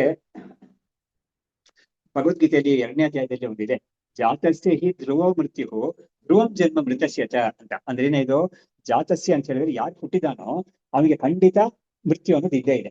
ಸರಿ, ಯಾರು ಸಾಯ್ತಾನೋ ಅವನಿಗೆ ಖಂಡಿತ ಮತ್ತೆ ಇದು ಹುಟ್ಟುತ್ತಾ ಇದ್ದೇ ಇದೆ ಅವನಿಗೆ. ಹಾಗಾಗಿ ಜನ್ಮ ಮರಣ ಎರಡಕ್ಕೂ ಕೂಡ ಹುಟ್ಟಿದ ಅಂತ ಹೇಳಿದ್ರೆ ಸಾಯೋದು ಅಂತಿದೆ, ಸತ್ತ ಅಂತ ಹೇಳಿದ್ರೆ ಮತ್ತೆ ಹುಟ್ಟತಾನೆ ಅಂತಿದೆ. ಆದ್ರೆ ಇವನು ಮಾತ್ರ ಏನಾಗಿದೆ ಅಂದ್ರೆ ಒಂದ್ಸತಿ ಅವನು ಹುಟ್ಟಿದ್ದಾನೆ ಇವಾಗ, ಆದ್ರೆ ಆ ಶರೀರ ಹೋದ್ಮೇಲೆ ಅವನಿಗೆ ಈ ಜ್ಞಾನ ಪಡ್ಕೊಂಡಿದ್ರಿಂದ ಮತ್ತೆ ಹುಟ್ಟೋದು ಸಾಯೋದು ಅಂತ ಒಂದು ಸರಣಿ ಅವನಿಗೆ ಇರೋದೇ ಇಲ್ಲ ಅಂತ ಇದರಲ್ಲಿ. ಇನ್ನು ಕೂಡ ಇದ್ರಲ್ಲಿ ನಾನು ಸೂಕ್ಷ್ಮವಾಗಿ ಹೇಳ್ಬೇಕು ಅಂತ ಹೇಳಿದ್ರೆ, ಅವನ ದೃಷ್ಟಿಯಿಂದ ಅವನು ಒಂದು ಜ್ಞಾನವನ್ನು ಪಡ್ಕೊಟ್ಟಿರ್ತಾನಲ್ಲ, ಆ ದೃಷ್ಟಿಯಿಂದ ಅವನು ಏನ್ ತಿಳಿತಾನೆ ಅಂತ ಹೇಳಿದ್ರೆ, ನಾನು ಯಾವತ್ತೂ ಕೂಡ ಹುಟ್ಟೇ ಇರ್ಲಿಲ್ಲ ಅಂತ ತಿಳಿತಾನ ಅವನು. ನಾನು ಯಾವತ್ತೇ ಕೂಡ ಹುಟ್ಟೇ ಇರ್ಲಿಲ್ಲ, ನನಗೆ ಹುಟ್ಟು ಸಾವು ಅನ್ನೋದು ಯಾವತ್ತೂ ಇದ್ದಿಲ್ಲ, ನಾನು ಯಾವತ್ತೂ ಕೂಡ ಈ ಹುಟ್ಟು ಸಾವು ರಹಿತನಾದ ಬ್ರಹ್ಮವೇ ಆಗಿದ್ದೀನಿ ಅಂತ ಅವನು ತಿಳಿತಾನೆ ಅಂತ ಶಂಕರಾಚಾರ್ಯರು ತಿಳಿಸಿದ್ದಾರೆ. ಸೊ ಹೀಗೆ ಇವಾಗ ಮುಂದೆ ಕೇಳ್ತಾ ಇದ್ದಾರೆ, ಐಕ್ಯ ಭ್ರಾಂತಿ ಬಂಧಕೃತೆ ಸ್ಯಾತ್ ಅಹಂಕಾರ ಚಿದಾತ್ಮನೋಹೋ ತದ್ ವಿವೇಕೆ ಕುತೋ ಬಂಧಃ ಶರೀರಂ ಚ ಆತ್ಮನಃ ಕುತಃ ಅಂತ ಹೇಳ್ತಾ ಇದ್ದಾರೆ. ಐಕ್ಯ ಭ್ರಾಂತಿ ಅಂತ ಹೇಳಿದ್ರೆ ಏನು, ಶರೀರದಲ್ಲಿ ನಾನು ಅಂತ ಬುದ್ಧಿ ಇದೆಯಲ್ಲ ಅದೇ ಐಕ್ಯ ಭ್ರಾಂತಿ. ಐಕ್ಯ ಅಂದ್ರೆ ಇಲ್ಲಿ ಜೀವಾತ್ಮ ಪರಮಾತ್ಮ ಐಕ್ಯ ಅಲ್ಲ, ಇದು ಶರೀರಕ್ಕೂ ಆತ್ಮನಿಗೂ ಇರೋ ಐಕ್ಯ. ಇದು ಶರೀರವನ್ನೇ ನಾನು ಅಂತ ತಿಳ್ಕೊಂಡ್ಬಿಟ್ಟಿರೋದು ಇದೆಯಲ್ಲ, ಅದನ್ನ ಐಕ್ಯ ಭ್ರಾಂತಿ ಅಂತ ಹೇಳ್ತಾ ಇದ್ದಾರೆ. ಯಾವ್ದಕ್ಕೂ ಅಹಂಕಾರ ಚಿದಾತ್ಮನೋಹೋ, ಅಹಂಕಾರ ಮತ್ತು ಈ ಒಂದು ಸಾಕ್ಷಿ ಸ್ವರೂಪ ಇದೆಯಲ್ಲ, ಚೈತನ್ಯ ಸ್ವರೂಪ, ನಮ್ಮ ಶುದ್ಧವಾದ ಸ್ವರೂಪ, ಅದು ಎರಡಕ್ಕೂ ಕೂಡ ಇರೋ ಒಂದು ಐಕ್ಯ ಭ್ರಾಂತಿ ಇದೆಯಲ್ಲ, ನಾನು ಅದೇನೆ ಅಂತ ಒಂದು ಭ್ರಾಂತಿ ಇದೆಯಲ್ಲ, ಅದು ಅದೇ ಬಂಧವನ್ನು ಉಂಟು ಮಾಡೋದು. ಹಾಗಾಗಿ ವಿವೇಕೆ ಅಂದ್ರೆ ನಾನು ಈ ಅಹಂಕಾರಾದಿಗಳು ಅಲ್ವೇ ಇಲ್ಲ ನಾನು ಅಂತ ಒಂದು ಬುದ್ಧಿ ಅವನಿಗೆ ದೃಢವಾಗಿ ಬಂದಾಗ ಏನಾಗುತ್ತೆ, ಕುತೋ ಬಂಧ, ಅವನಿಗೆ ಬಂಧ ಅನ್ನೋದು ಎಲ್ಲಿದೆ, ಅವನಿಗೆ ಬಂಧ ಇಲ್ವೇ ಇಲ್ಲ. ಶರೀರ ಕೂಡ ಅವನಿಗೆ ಖಂಡಿತ ಇಲ್ವೇ ಇಲ್ಲ. ಯಾಕಂದ್ರೆ ಬಂಧ ಅಂತ ಇದು ಈ ಒಂದು ಬುದ್ಧಿಯಲ್ಲಿ ಅಹಂಕಾರದಲ್ಲಿ ನಾನು ಅಂತ ಬುದ್ಧಿ ಬಂದ್ಬಿಟ್ರೆ ಅವಾಗ ಶರೀರ ಇದೆ ಅಂತ ಆಗೋಯ್ತದು. ಆ ಬುದ್ಧಿ ಹೊಟ್ಟೋಯ್ತು ಅಂತ ಹೇಳಿದ್ರೆ ಶರೀರ ಕೂಡ ಅವನಿಗೆ ಇಲ್ಲ ಅಂತ ಆಯ್ತದು ಹೇಳಿ ಆ ಒಂದು ಫಲವನ್ನು ತಿಳಿಸ್ಬಿಟ್ಟು ಮುಂದಕ್ಕೆ ದೇಹ ಪ್ರಾಣ ವಿಯೋಗ ಸ್ಯಾತ್ ಮರಣೆ ಯಸ್ಯ ತೌ ನಹಿ ಬುದ್ಧಿಯೋಗ ತದ್ವಿಯೋಗ ಕಥಂ ತಸ್ಯ ಚಿದೇಕರಸ ವಸ್ತುನಃ. ಇವಾಗ ದೇಹ ಪ್ರಾಣ ವಿಯೋಗ ಸ್ಯಾತ್ ಮರಣೆ, ಸಾಮಾನ್ಯ ಜನಗಳಿಗೆ ಏನಾಗುತ್ತೆ, ಎಲ್ಲಾ ಜನಗಳಿಗೂ ಅಂದ್ರೆ ಆತ್ಮಜ್ಞಾನ ಪಡ್ಕೊಳ್ದೇ ಇರೋ ಜನಗಳಿಗೆಲ್ಲ ಖಂಡಿತ ಏನಾಗುತ್ತೆ, ದೇಹ ಪ್ರಾಣ ವಿಯೋಗ ಅಂದ್ರೆ ಏನಾಯ್ತು, ಮರಣದಲ್ಲಿ ಈ ಶರೀರ ಮತ್ತು ಪ್ರಾಣ ಎರಡು ಕೂಡ ಹೋಗುತ್ತೆ ಅದು. ಯಾಕಂದ್ರೆ ಅವನು ಈ ಶರೀರ ಹೊಟ್ಟೋಗುತ್ತೆ, ಈ ಶರೀರದಿಂದ ಪ್ರಾಣವು ಹೊಟ್ಟೋಗುತ್ತೆ ಅದು. ಹಾಗಾಗಿ ಸಾಮಾನ್ಯ ಜನಗಳಿಗೆ ಈ ತರ ಆಗುತ್ತೆ ಅದು. ತೌ ನಹಿ, ಯಾರಿಗೆ ಈ ಒಂದು ಜ್ಞಾನಿಗೆ ಇವು ಎರಡೂ ಇಲ್ಲ, ಅಂದ್ರೆ ಮರಣ ಅನ್ನೋದು ಅದರಿಂದ ದೇಹ ಪ್ರಾಣ ಹೋಗೋದು ಅನ್ನೋದು ಅವನಿಗೆ ಇಲ್ವೇ ಇಲ್ಲ. ತದ್ವಿಯೋಗ ಕಥಂ ಸಸ್ಯ, ಹಾಗಾಗಿ ಅವನಿಗೆ ಈ ಶರೀರ ಪ್ರಾಣ ಅನ್ನೋದು ಎರಡು ಕೂಡ ಅವನಿಂದ ಹೋಗೋದು ಅನ್ನೋದು ಅವನಿಗೆ ಇಲ್ವೇ ಇಲ್ವಲ್ಲ ಖಂಡಿತ. ಯಾಕಂದ್ರೆ ಅವನು ಚೈತನ್ಯ ಮಾತ್ರ ಸ್ವರೂಪವಾಗಿ ಅವನಿದ್ದಾನೆ. ಅದಕ್ಕೆ ಅದರಿಂದನೇ ಜ್ಞಾನ ಬಂದಿದ್ರಿಂದ, ಹಾಗಾಗಿ ಆ ಜ್ಞಾನ ಬಂದಿರೋವನಿಗೆ ಈ ಶರೀರ ಪಾತ ಆಗುತ್ತಲ್ಲ, ಅವನ ಶರೀರ ಕೂಡ ಸಾಯ್ತಲ್ಲ, ಆ ಸತ್ ಮೇಲೆ ಅವನು ಶರೀರದಿಂದ ಈ ಸೂಕ್ಷ್ಮ ಶರೀರ ಅನ್ನೋದು ಹೊರಗಡೆ ಹೋಗಲ್ಲ ಅಂತ ವೇದಾಂತದಲ್ಲಿ ಉಪನಿಷತ್ತಲ್ಲಿ ಹೇಳಿದ್ದಾರೆ. ಅದನ್ನ ಅವನಿಗೆ ಸಾಮಾನ್ಯವಾಗಿ ಏನಾಗುತ್ತೆ, ಒಬ್ಬ ಬದುಕಿದ್ದಾನೆ, ಅವನಿಗೆ ಸಾವು ಅಂತ ಬಂತು. ಸಾವು ಅಂತ ಬಂದ್ರೆ ಶಾಸ್ತ್ರದ ಪ್ರಕಾರ ಏನಾಗುತ್ತೆ ಅಂತ ಹೇಳಿದ್ರೆ, ಅವನಲ್ಲಿ ಒಳಗಡೆ ಇದ್ಕೊಂಡಿರೋ ಸೂಕ್ಷ್ಮ ಶರೀರ ಇದೆಯಲ್ಲ ಅದಕ್ಕೆ ಜೀವ ಅಂತ ಹೆಸರು. ಆ ಜೀವ ಅನ್ನೋದು ಹೊರಗಡೆ ಹೋಗುತ್ತೆ, ಶರೀರ ಬಿಟ್ಟು ಹೋಗುತ್ತೆ ಅದು.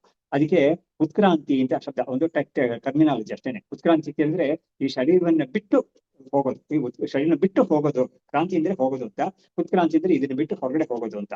ಈ ಯಾವ್ದೋ ಜೀವ ಅನ್ನೋ ಸೂಕ್ಷ್ಮ ಶರೀರ ಈ ಶರೀರವನ್ನು ಬಿಟ್ಟು ಹೊರಗಡೆ ಹೋಗೋದು.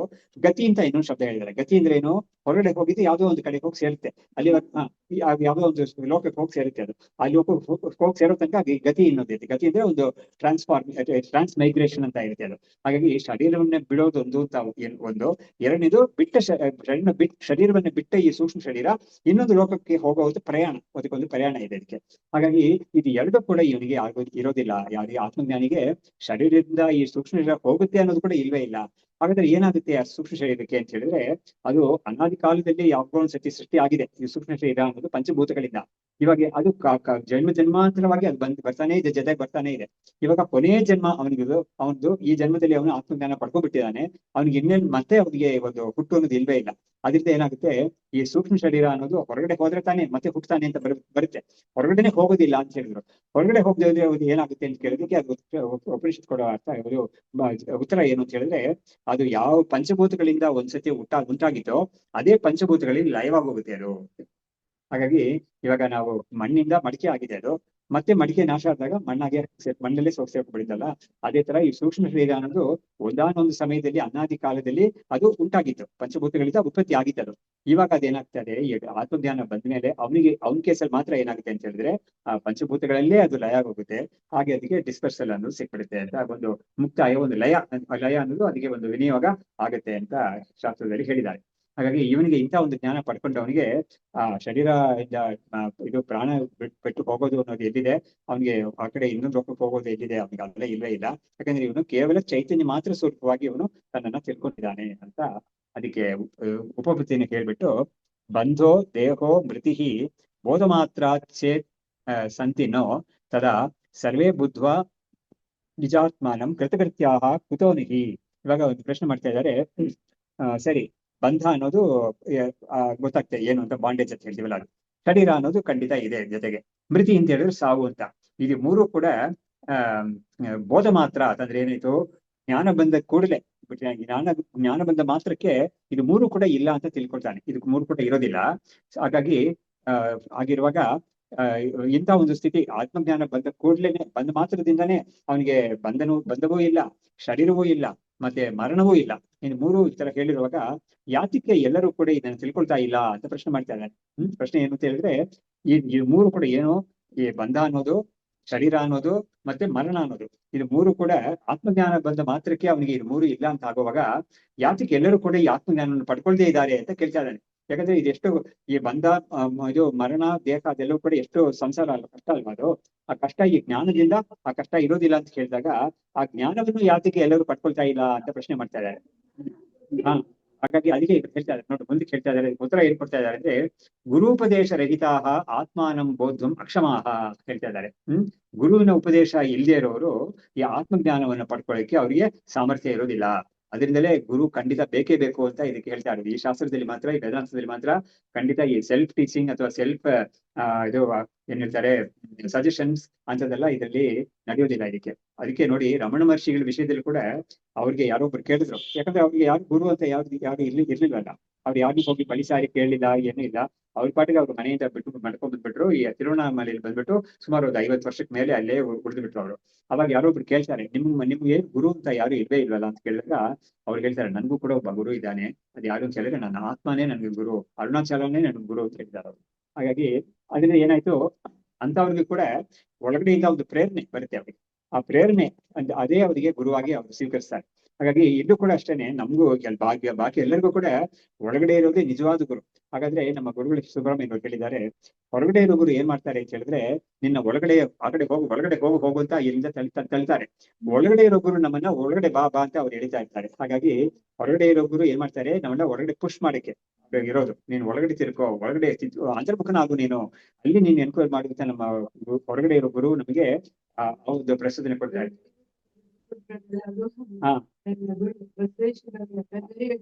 ಹೌದು. ಹಾಗಾಗಿ ಇಲ್ಲಿ ಅದನ್ನ ಅಲ್ಲಿ ಕೂಡ ಅಷ್ಟೇನೆ, ಇವರು ಇದರಲ್ಲಿ ಏನು ವಚನ ಇದು ಹೇಳ್ತಾರಲ್ಲ, ವಚನ ವಚನ, ಅದರಲ್ಲಿ ಕೂಡ ಗುಹಾ ಲಿಂಗ, ಒಳಗಡೆ ಲಿಂಗವನ್ನೇ ಒಂದು ಗುಹಾಶಯ ಅಂತ ಏನೋ ಹೇಳ್ತಾರೆ ಅವರು. ಹಾಗಾಗಿ ಗುಹೇಶ್ವರ ಅಂತ ಹೇಳ್ತಾರೆ ಅವರು. ಒಳಗಡೆ ಚೈತನ್ಯವೇ ಇದು ಅಂತ ಹೇಳ್ಬಿಟ್ಟು ಅವ್ರಿಗೂ ತುಂಬಾ ಅದ್ವೈತಿಗೆ ತುಂಬಾ ಹತ್ತಿರದಲ್ಲಿ ಇರೋರೇ ಅವರು ಅಂತ ನಾವು ಹೇಳ್ಬೋದು. ಹೌದು, ಕರೆಕ್ಟ್. ಹೀಗೆ ಹೌದು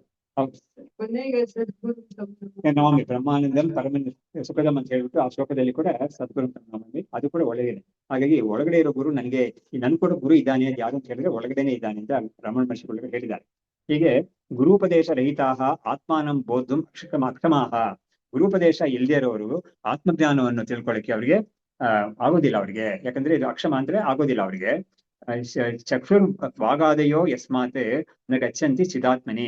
ಯಾಕೆ ಅಂತ ಹೇಳಿದ್ರೆ, ಈ ಒಂದು ನಮ್ಗೆ ಇರೋ ಒಂದು ಇಂದ್ರಿಯಗಳೆಲ್ಲ ಇದೆಯಲ್ಲ, ಅವುಗಳು ಕರ್ಮೇಂದ್ರಿಯಗಳು, ಜ್ಞಾನೇಂದ್ರಿಯಗಳೆಲ್ಲ ಇದೆಯಲ್ಲ, ಇವುಗಳು ಆತ್ಮನನ್ನ ತೋರ್ಸ್ಕೊಡಕ್ಕೆ ನಮ್ಗೆ ಅವುಗಳಿಗೆ ಸಾಮರ್ಥ್ಯ ಇಲ್ಲ. ಹಾಗಾದ್ರೆ ಏನಾಯ್ತು, ನಮ್ಗೆ ನಮ್ಮ ಹತ್ರ ಇರೋ ಕೆಲವು ಕರ್ಣ ಅಂದ್ರೆ ನಮ್ಮ ಹತ್ರ ಕೆಲವು ಇನ್ಸ್ಟ್ರೂಮೆಂಟ್ಸ್ ಇದೆ. ಈ ಇನ್ಸ್ಟ್ರೂಮೆಂಟ್ ಇಟ್ಕೊಂಡು ನಾನು ಓದ್ತೀನಿ, ನನಗೆ ಕಣ್ಣಿದೆ, ನನಗೆ ಒಂದು ಬುದ್ಧಿ ಇದೆ, ಅದನ್ನ ಇಟ್ಕೊಂಡು ನಾನು ಒಂದು ಪುಸ್ತಕ ಓದ್ತೀನಿ, ಅದ್ರಲ್ಲಿರೋ ವಿಷಯ ತಿಳ್ಕೊಳ್ತೀನಿ ಅಂತ ನಾವು ಹೇಳ್ತೀವಿ. ಆದ್ರೆ ಆ ಒಂದು ಕಣ್ಣು, ಮನಸ್ಸು, ಬುದ್ಧಿ ಇವುಗಳಿಂದ ಆತ್ಮಜ್ಞಾನವನ್ನ ನಾವು ಪಡ್ಕೊಳ್ಳಿಕ್ಕೆ ಅವುಗಳು ಕಾರಣ ಆಗೋದಿಲ್ಲ. ಗುರು ನಮಗೆ ಉಪದೇಶ ಮಾಡಿ ಅದನ್ನ ನಾವು ಇದಕ್ಕೆ ಪ್ರಾಕ್ಟೀಸ್ ಅಲ್ಲಿ ಇಟ್ಕೊಂಡು ಅದನ್ನ ನಾವು ಅದನ್ನ ಪರ್ಫೆಕ್ಟ್ ಮಾಡ್ಕೊಟ್ಟಾಗ ಆವಾಗಲೇ ನಮ್ಗೆ ಈ ಆತ್ಮಜ್ಞಾನವನ್ನ ಸ್ಫುರಣ ಆಗುತ್ತೆ ನಮ್ಗೆ ಅಂತ ವೇದಾಂತ ಹೇಳ್ತಾ ಇದೆ. ಇಲ್ಲಿ ಕೂಡ ಅವರು ಈ ಒಂದು ಕೇನೋಪನಿಷತ್ ಅನ್ನೋದು ತುಂಬಾ ಸಟಲ್ ಆಗಿರೋ ಕೆಲವು ವಿಷಯಗಳೆಲ್ಲ ಇವಾಗ ಹೇಳ್ತೀವಿ. ಅದನ್ನ ಶುರು ಮಾಡ್ತಾ ಇದ್ರು ಇವಾಗ. ಅದು ಹೇಳ್ತಾ ಇದ್ದಾರೆ, ಚಕ್ಷುರ್ನ ಗಚ್ಚೆ ನಿರೂಪೆ ಆ, ವಾಕ್ ಅವಾಚ್ಯಂ ಕಥಂ ವದೇತ್ ಅವಿಕಲ್ಪಂ ಅಸಂಕಲ್ಪಂ ಗೃಹೀತುಂ ನ ಮನೋ ಅರ್ಹತಿ ಅಂತ. ಇವಾಗ ನಮ್ಗೆ ಇರೋ ಇಂದ್ರಿಯಗಳನ್ನ ಮೂರು ಗುಂಪಾಗಿ ಹೇಳ್ಬೋದು. ಒಂದು ಬಾಹ್ಯ ಇಂದ್ರಿಯ, ಇನ್ನೊಂದು ಅಂತರಿಂದ್ರಿಯ. ಅಂತಃಕರಣ ಅನ್ನೋದು ಒಳಗಡೆ ಇರೋ ಇಂದ್ರಿಯ, ಕರ್ಣ ಅಂದ್ರೆ ಇಂದ್ರಿಯ ಅಂತ, ಕರ್ಣ ಅಂದ್ರೆ ಇನ್ಸ್ಟ್ರೂಮೆಂಟ್ ಅಂತ ಹಾಕ್ತಿರ್ಬೋಣ. ಕರ್ಣ ಅಂದ್ರೆ ಇನ್ಸ್ಟ್ರೂಮೆಂಟ್ ಅಂತ. ಬಾಹ್ಯ ಕರ್ಣಗಳು ಯಾವ್ದು ಅಂತ ಕೇಳಿದ್ರೆ ಈ 5 ಕರ್ಮೇಂದ್ರಿಯಗಳು ಮತ್ತು 5 ಜ್ಞಾನೇಂದ್ರಿಯಗಳು. ಅವುಗಳನ್ನ ಯಾವ್ದಕ್ಕೆ ಬಾಹ್ಯ ಅಂತ ಹೇಳಿದ್ರೆ ಯದ್ಯಪಿ ಆ ಇಂದ್ರಿಯಗಳು ಅತ್ಯಂತ ಸೂಕ್ಷ್ಮ, ಅವುಗಳು ಕಣ್ಣಿಂದ ನಾವು ನೋಡಕ್ ಆಗೋದಿಲ್ಲ. ಹಾಗಿದ್ರು ಕೂಡ ಆ ಇಂದ್ರಿಯಗಳು ಕೆಲಸ ಮಾಡಕ್ಕೆ ಯಾವ ಒಂದು ಗೋಳಕ ಅಂತ ಹೇಳ್ತೀವೋ, ಯಾವ ಒಂದು ಸ್ಟೇಷನ್ ಅಂತ ಹೇಳ್ತೀವೋ, ಆ ಸ್ಟೇಷನ್ಸ್ ಎಲ್ಲ ಹೊರಗಡೆ ಶರೀರದಲ್ಲೇ ಕಾಣಿಸ್ಕೊಳ್ತಾ ಇದೆ, ಎಲ್ಲರಿಗೂ ಕಾಣಿಸ್ಕೊಳ್ತಾ ಇದೆ. ಕಣ್ಣು ಅಂತ ನಮ್ಗೆ ಮುಟ್ಟಿ ನೋಡ್ಬೋದು, ಇದೆ ಕಣ್ಣು ಅಂತ. ಕಿವಿ, ಮೂಗು, ತೋರು, ನಾಲಿಗೆ, ಆಮೇಲೆ ಕೈ, ಕಾಲು, ಇದೆಲ್ಲವೂ ಕೂಡ ನಿಮ್ಗೆ ಹೊರಗಡೆ ಶರೀರದಲ್ಲೇ ಇರೋದಿದು. ಹಾಗಾಗಿ ಯದ್ಯಪಿ ಇಂದ್ರಿಯಗಳು ಅನ್ನೋದು ಅತೀಂದ್ರಿಯವಾಗಿ ಇದ್ದರೂ ಕೂಡ ಈ ಒಂದು ಕರ್ಮೇಂದ್ರಿಯ ಜ್ಞಾನೇಂದ್ರಿಯಗಳ ಮುಖಾಂತರ ನಾವು ಕರ್ಮೇಂದ್ರಿಯ ಜ್ಞಾನೇಂದ್ರಿಯಗಳ ಮೂಲಕ ನಾವು ನಮ್ಮ ವ್ಯವಸ್ಥೆಗಳೆಲ್ಲ ನಡೀತಾ ಇರ್ತದೆ. ಆದ್ರೆ ಇವುಗಳು ಖಂಡಿತ, ಆಮೇಲೆ ಅಂತರಿಂದ್ರಿಯ ಅಂತ ಹೇಳಿದ್ನಲ್ಲ, ಅದೇ ಅಂತಃಕರಣ ಅಂತ. ಹಾಗಾಗಿ ಬಹಿರಿಂದ್ರಿಯ, ಅಂತರಿಂದ್ರಿಯ ಅಂತ 2 ಬಗೆಯಾಗಿ ಮಾಡ್ಬಿಟ್ಟು, ಹೊರಗಡೆ ಇರೋ ಇಂದ್ರಿಯಗಳನ್ನೇ ಕರ್ಮೇಂದ್ರಿಯ ಜ್ಞಾನೇಂದ್ರಿಯ ಅಂತ ಮಾಡ್ಬಿಟ್ಟು, ಒಳಗಡೆ ಇರೋ ಅಂತಃಕರಣವನ್ನ ನಾವು ಅಂತರಿಂದ್ರಿಯ ಅಂತ ಹೇಳ್ತಾ ಇದೀವಿ. ಇವುಗಳು ಯಾವ್ದ್ರಿಂದಾನು ಕೂಡ ಆತ್ಮವನ್ನು ನಾವು ತಿಳ್ಕೊಳಕ್ ಆಗುದಿಲ್ಲ ಅಂತ ಈ ಉಪನಿಷತ್ ಹೇಳ್ತಾ ಇದೆ. ಅದೇ ಹೇಳ್ತಾ ಇದ್ದಾರೆ, ಚಕ್ಷುರ್ನ ಗಚ್ಚೇತ್ ಅಂದ್ರೆ, ಈ ಗಚ್ಚೇತ್ ಅಂದ್ರೆ ಕಣ್ಣು ಏನೇನೋ ಸೂಕ್ಷ್ಮವಾದ ವಿಷಯಗಳೆಲ್ಲ ಕೂಡ ನೋಡಕ್ ಸಾಧ್ಯವಾಗುತ್ತೆ ಅದಕ್ಕೆ. ಇನ್ನು ಕಣ್ಣಿಂದ ಬೇರೆ ನಮ್ಗೆ ಯಾವ ಒಂದು ಉಪಕರಣವು ಇಲ್ಲದೆ ಇರೋ ಕಣ್ಣಿಂದ ನಮ್ಗೆ ತುಂಬಾ ಸಣ್ಣ ವಿಷಯಗಳು ಕೂಡ ಸಣ್ಣ ವಿಷಯಗಳು ಕೂಡ ನೋಡಕ್ಕಾಗುತ್ತೆ. ಅದಕ್ಕೆ ಹೇಳ್ತಾರೆ, ಯಾರೋ ಒಬ್ರು 95 ವರ್ಷನೋ ಏನೋ ದಾಟಿರೋ ಒಂದು ಆಕೆ, ಅವರು ಈ ಸೂಜಿಗೆ ನೂಲ್ ಪೋರ್ಸೋ ಒಂದು ಕೆಲಸ ಮಾಡ್ತಾ ಇದ್ದಾರೆ ಇವಾಗ ಕೂಡ ಅಂತ ಹೇಳಿ ಮಾಡಿದ್ರು. ಅದು ಸ್ವಲ್ಪ ಆಶ್ಚರ್ಯವೇನೆ ಅದು. ಹಾಗಾಗಿ ಅವ್ರಿಗೆ ಚೆನ್ನಾಗಿ ಪಟುವಾಗಿದೆ, ಕಣ್ಣು ತುಂಬಾ ಚೆನ್ನಾಗಿ ಪಟುವಾಗಿದೆ ಅಂತ ಹೇಳ್ತೀವಿ. ಸರಿ, ಇವಾಗ ಸೈಂಟಿಸ್ಟ್ ಇವರೆಲ್ಲ ಏನ್ ಮಾಡ್ತಾರೆ, ತುಂಬಾ ಕಣ್ಣಿಂದಾನೇ ನೋಡಕ್ ಆಗದೆ ಇರೋ ವಸ್ತುಗಳನ್ನ ನೋಡಕ್ಕೆ ಇನ್ಸ್ಟ್ರೂಮೆಂಟ್ಸ್ ತಯಾರು ಮಾಡ್ತಾರೆ ಅವರು. ಇದು ಹೌದು. ಹಾಗಾಗಿ ದೂರದಿಂದ ದೂರ ನೋಡೋ ವಿಷಯಕ್ಕೆ ಟೆಲಿಸ್ಕೋಪ್ ಅಂತೆಲ್ಲ ಮಾಡ್ತಾರೆ. ಇದನ್ನ ನೋಡಕ್ಕೆ ಬೇರೆ ಇನ್ಸ್ಟ್ರೂಮೆಂಟ್ಸ್ ಎಲ್ಲ ಅವರು ತಯಾರು ಮಾಡ್ತಾರೆ. ಮಾಡಿ ಅವುಗಳ ಮುಖಾಂತರ ನೋಡಕ್ ಆಗ್ತಾ ಇದೆ. ಅವಾಗ್ಲೂ ಕೂಡ ಏನಾಗಿದೆ, ಕಣ್ಣಿನ ಸಹಾಯ ಬೇಕೇ ಬೇಕು. ಆದ್ರೆ ಈ ಆತ್ಮನನ್ನು ಮಾತ್ರ ನಾವು ತಿಳ್ಕೊಳ್ಳೋಕೆ ಇವುಗಳೆಲ್ಲ ಏನು ಪ್ರಯೋಜನ ಆಗೋದಿಲ್ಲ. ಎಷ್ಟು ಸೂಕ್ಷ್ಮವಾದ ಒಂದು ಕಾರಣ ಇಟ್ಕೊಂಡ್ರು ಕೂಡ ಆಗೋದಿಲ್ಲ. ಇದಕ್ಕೆ ಹೇಳಿರೋ ಒಂದೇ ಒಂದು ಕಾರಣ ಯಾವ್ದು ಅಂತ ಹೇಳಿದ್ರೆ, ನಿನ್ನ ಬುದ್ಧಿಯನ್ನ ಸೂಕ್ಷ್ಮ ಮಾಡ್ಕೋಬೇಕು ಅಂತ, ಬುದ್ಧಿಯನ್ನ ನಾವು ಸೆಟಲ್ ಮಾಡ್ಕೋಬೇಕು, ತೀಕ್ಷ್ಣ ಮಾಡ್ಕೋಬೇಕು ಅಂತ. ನೋಡಿ, 3 ವಿಷಯ ಇದೆ ಇದ್ರಲ್ಲಿ.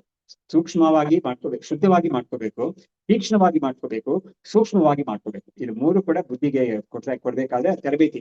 ಅದೇನು ಅದಕ್ಕೆ ಏನೇನು ಕಾರಣಗಳು ಹೇಳಿದ್ದಾರೆ ಅಂತ ಹೇಳಿದ್ರೆ, ಕರ್ಮಯೋಗ ಅನ್ನೋದ್ರಿಂದ ನಮ್ಗೆ ಚಿತ್ತಶವನ್ನ ಶುದ್ಧಿ ಮಾಡ್ಕೊಳಿಕ್ಕಾಗುತ್ತೆ. ಇದು ಚಿತ್ತವನ್ನ ಏಕಾಗ್ರತೆಗೊಳಿಸಕ್ಕಾಗಿ ಉಪಾಸನೆಯನ್ನ ಹೇಳಿದ್ದಾರೆ. ಹಾಗಾಗಿ ಚಿತ್ತ ಏಕಾಗ್ರತೆ, ಅದರಿಂದ ಉಪಾಸನೆಯಿಂದ ನಮ್ಗೆ ಏಕಾಗ್ರತೆಯನ್ನು ಹೊಂದುತ್ತೆ ಮನಸ್ಸು.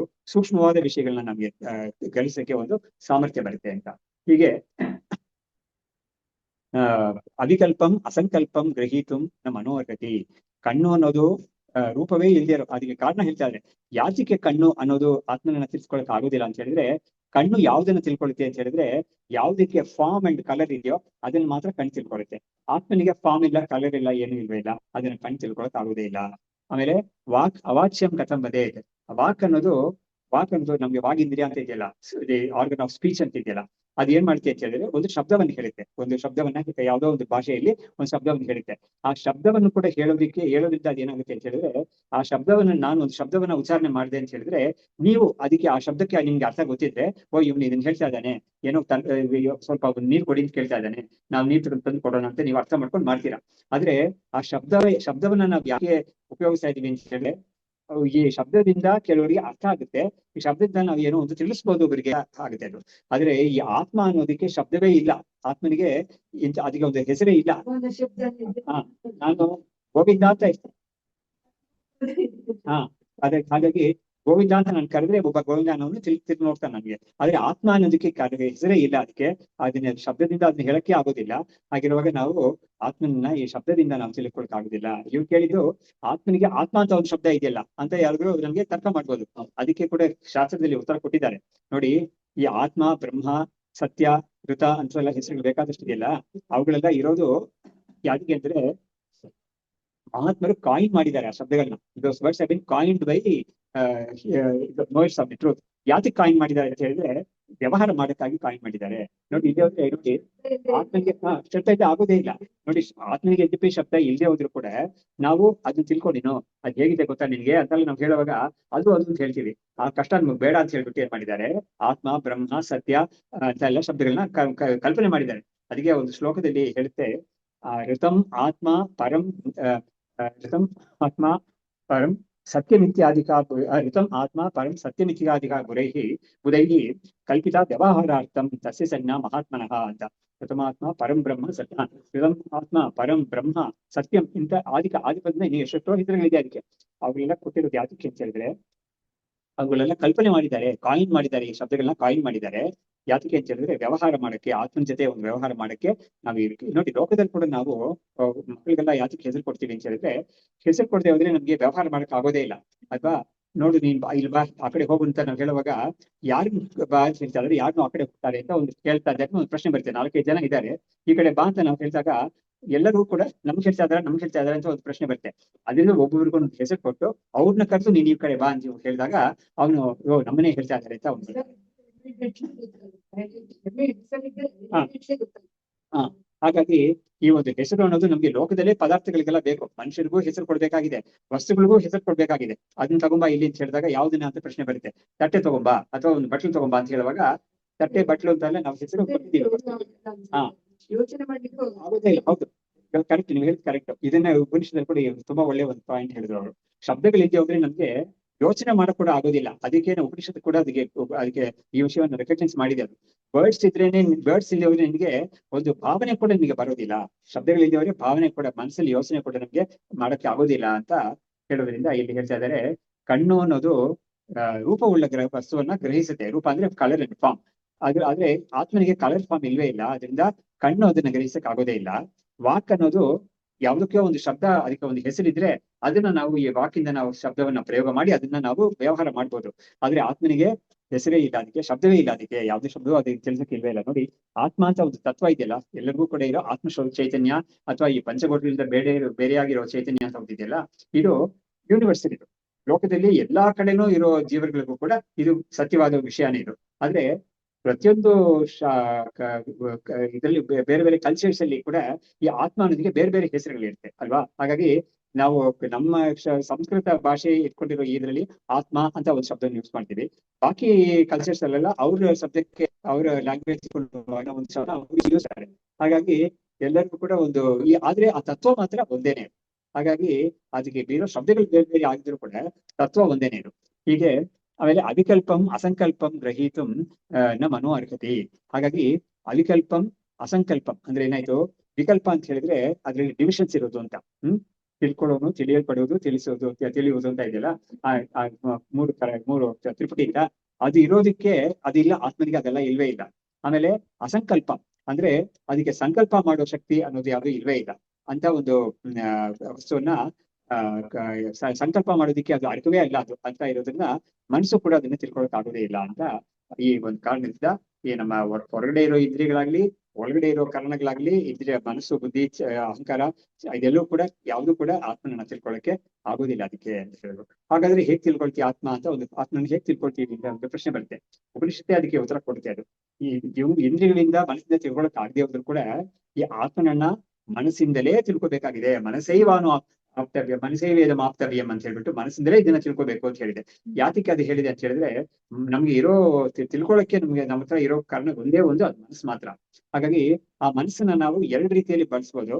ಒಂದು, ಹೊರಗಡೆ ಇರೋ ವಿಷಯಗಳನ್ನ, ಅನಾತ್ಮನನ್ನ ತಿಳ್ಕೊಳ್ಳಕ್ಕೆ ಮನಸ್ಸನ್ನ ಉಪಯೋಗಿಸ್ಬೋದು. ಆತ್ಮನ ತಿಳಿಸೋಕ್ ಕೂಡ ಮನಸ್ಸನ್ನ ಉಪಯೋಗಿಸ್ಬೋದು. ಅನಾತ್ಮನ ತಿಳಿಸ್ಕೊಳ್ಳಕ್ಕೆ ಮನಸ್ಸು ಸಾಮಾನ್ಯವಾಗಿ ಅದಕ್ಕೆ ಟ್ರೈನ್ ಆಗಿರೋದು.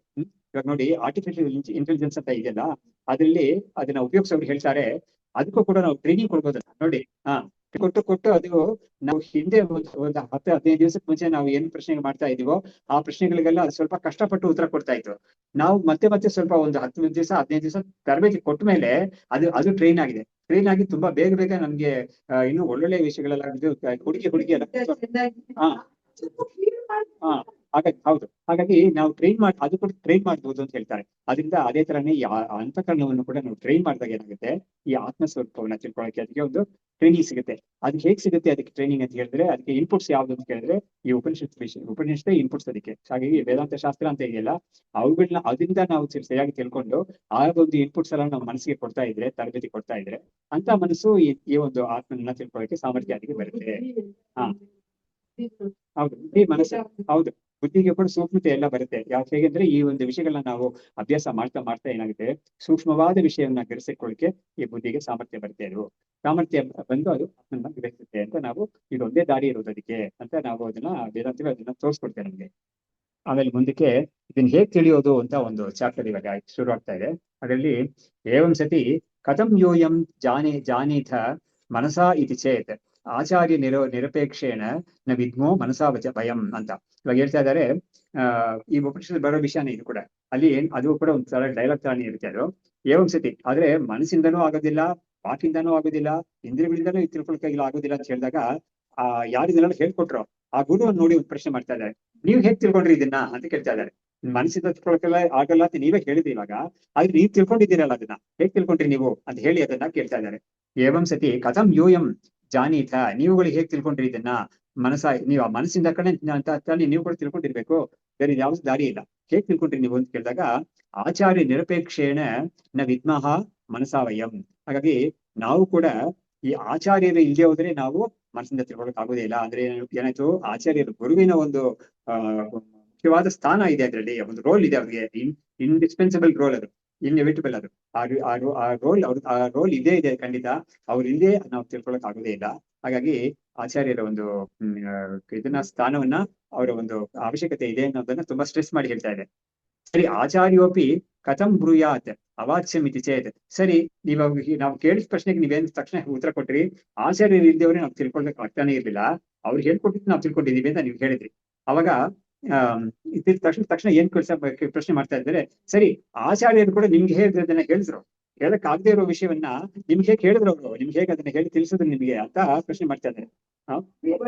ಅವಾಚ್ಯವಾಗಿರೋದ್ರಿಂದ ಅವ್ರು ಕೂಡ ಹೇಳ್ಬೇಕಾಗಿದೆ, ಹೇಳಿ ತಿಳಿಸ್ಬೇಕಾಗಿದೆ. ಅದಕ್ಕೆ ಹೇಗೆ ತಿಳಿಸಿದ್ರು ಅವರು ನಿಮಗೆ, ಇದಕ್ಕೆ ಬ್ರಹ್ಮವು ಅವಾಚ್ಯ ಅಂತ ನೀವೇ ಹೇಳ್ಬಿಟ್ರಿ.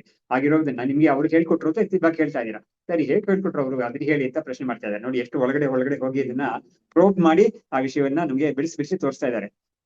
ಆಚಾರ್ಯೋಪಿ ಕಥಂ ಬ್ರೂಯಾತ್ ಅವಾಚ್ಯಮಿತಿ ಚೇತ್ ಯಥಾ ಬೋಧಯೇನ್ ಅಭಿಧಾವೃತ್ಯ ತಂ ಪ್ರಕಾರಂ ನ ವೇದ್ಮ್ಯಹಂ ಅಂತ.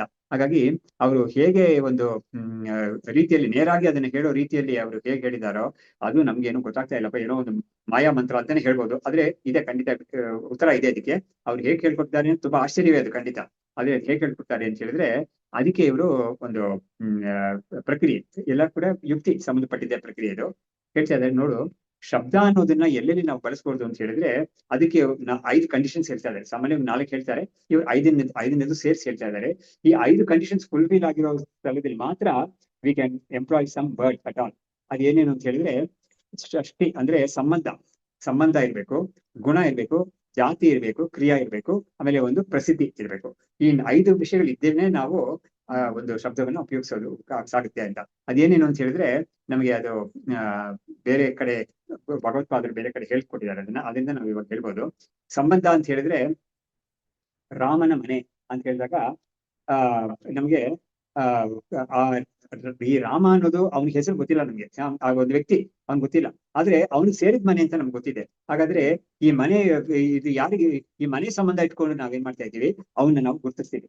ಹೀಗಾಗಿ ಅವ್ನು ನಮ್ಗೆ ನೇರಾಗಿ ಷಷ್ಠಿ ವಿಭಕ್ತಿ ಅದೇನೆ, ರಾಮಸ್ಯ ಗೃಹಂ ಅಂತ ಹೇಳುವಾಗ, ರಾಮನ ಮನೆ ಅಂತ ಹೇಳುವಾಗ ರಾಮ ಅಂತ ಅವ್ನ ಹೆಸರು ನಮ್ಗೆ ಗೊತ್ತಿಲ್ಲ ಆದ್ರೂ ಕೂಡ ಈ ಮನೆಗೆ ಅವನಿಗೆ ಸೇರಿದ್ದು ಅಂತ ನಾವು ಹೇಳ್ತೀವಿ. ಹಾಗಾಗಿ ಏನ್ ಮಾಡ್ತೀವಿ ನೋಡು, ಆ ಮನೆ ಓನರ್ ಇದ್ದಾರಲ್ಲ ಅವ್ರ ಹತ್ರ ಹೋಗಿ ನೀನ್ ಕೇಳು ಅಂತ ಹೇಳ್ತೀವಿ ನಾವು. ಹಾಗಾಗಿ ಮನೆ ಓನರ್ ಹೆಸರು ನಮ್ಗೆ ಗೊತ್ತಿಲ್ಲ, ಇದು ಕೂಡ ಮನೆಗೆ ಸಂಬಂಧಪಟ್ಟಿದ್ದಾರೆ ಅಂತ ಹೇಳ್ಬಿಟ್ಟು ಆ ಸಂಬಂಧದಿಂದ ನಾವು ಅವ್ರನ್ನ ಗುರ್ತು ಮಾಡ್ತೀವಿ. ಹಾಗಾಗಿ ಒಂದು ಶಬ್ದವನ್ನ ನಾವು ಓನರ್ ಅಂತ ಶಬ್ದವನ್ನ ನಾವು ಉಪಯೋಗಿಸಕ್ಕೆ ನಮ್ಗೆ ಈ ಒಂದು ಸಂದರ್ಭದಲ್ಲಿ ಆ ಸಂಬಂಧ, ಅವನಿಗೂ ಆ ವಸ್ತುವಿರೋ ಸಂಬಂಧ ಅಲ್ಲಿಗೆ ಅದು ತಿಳ್ಕೊಂಡು ಆ ಸಂಬಂಧದಿಂದ ನಾವು ಅವನ ವಿಷಯಕ್ಕೆ ಒಂದು ಶಬ್ದವನ್ನ ನಾವು ಪ್ರಯೋಗ ಮಾಡ್ಬೋದು.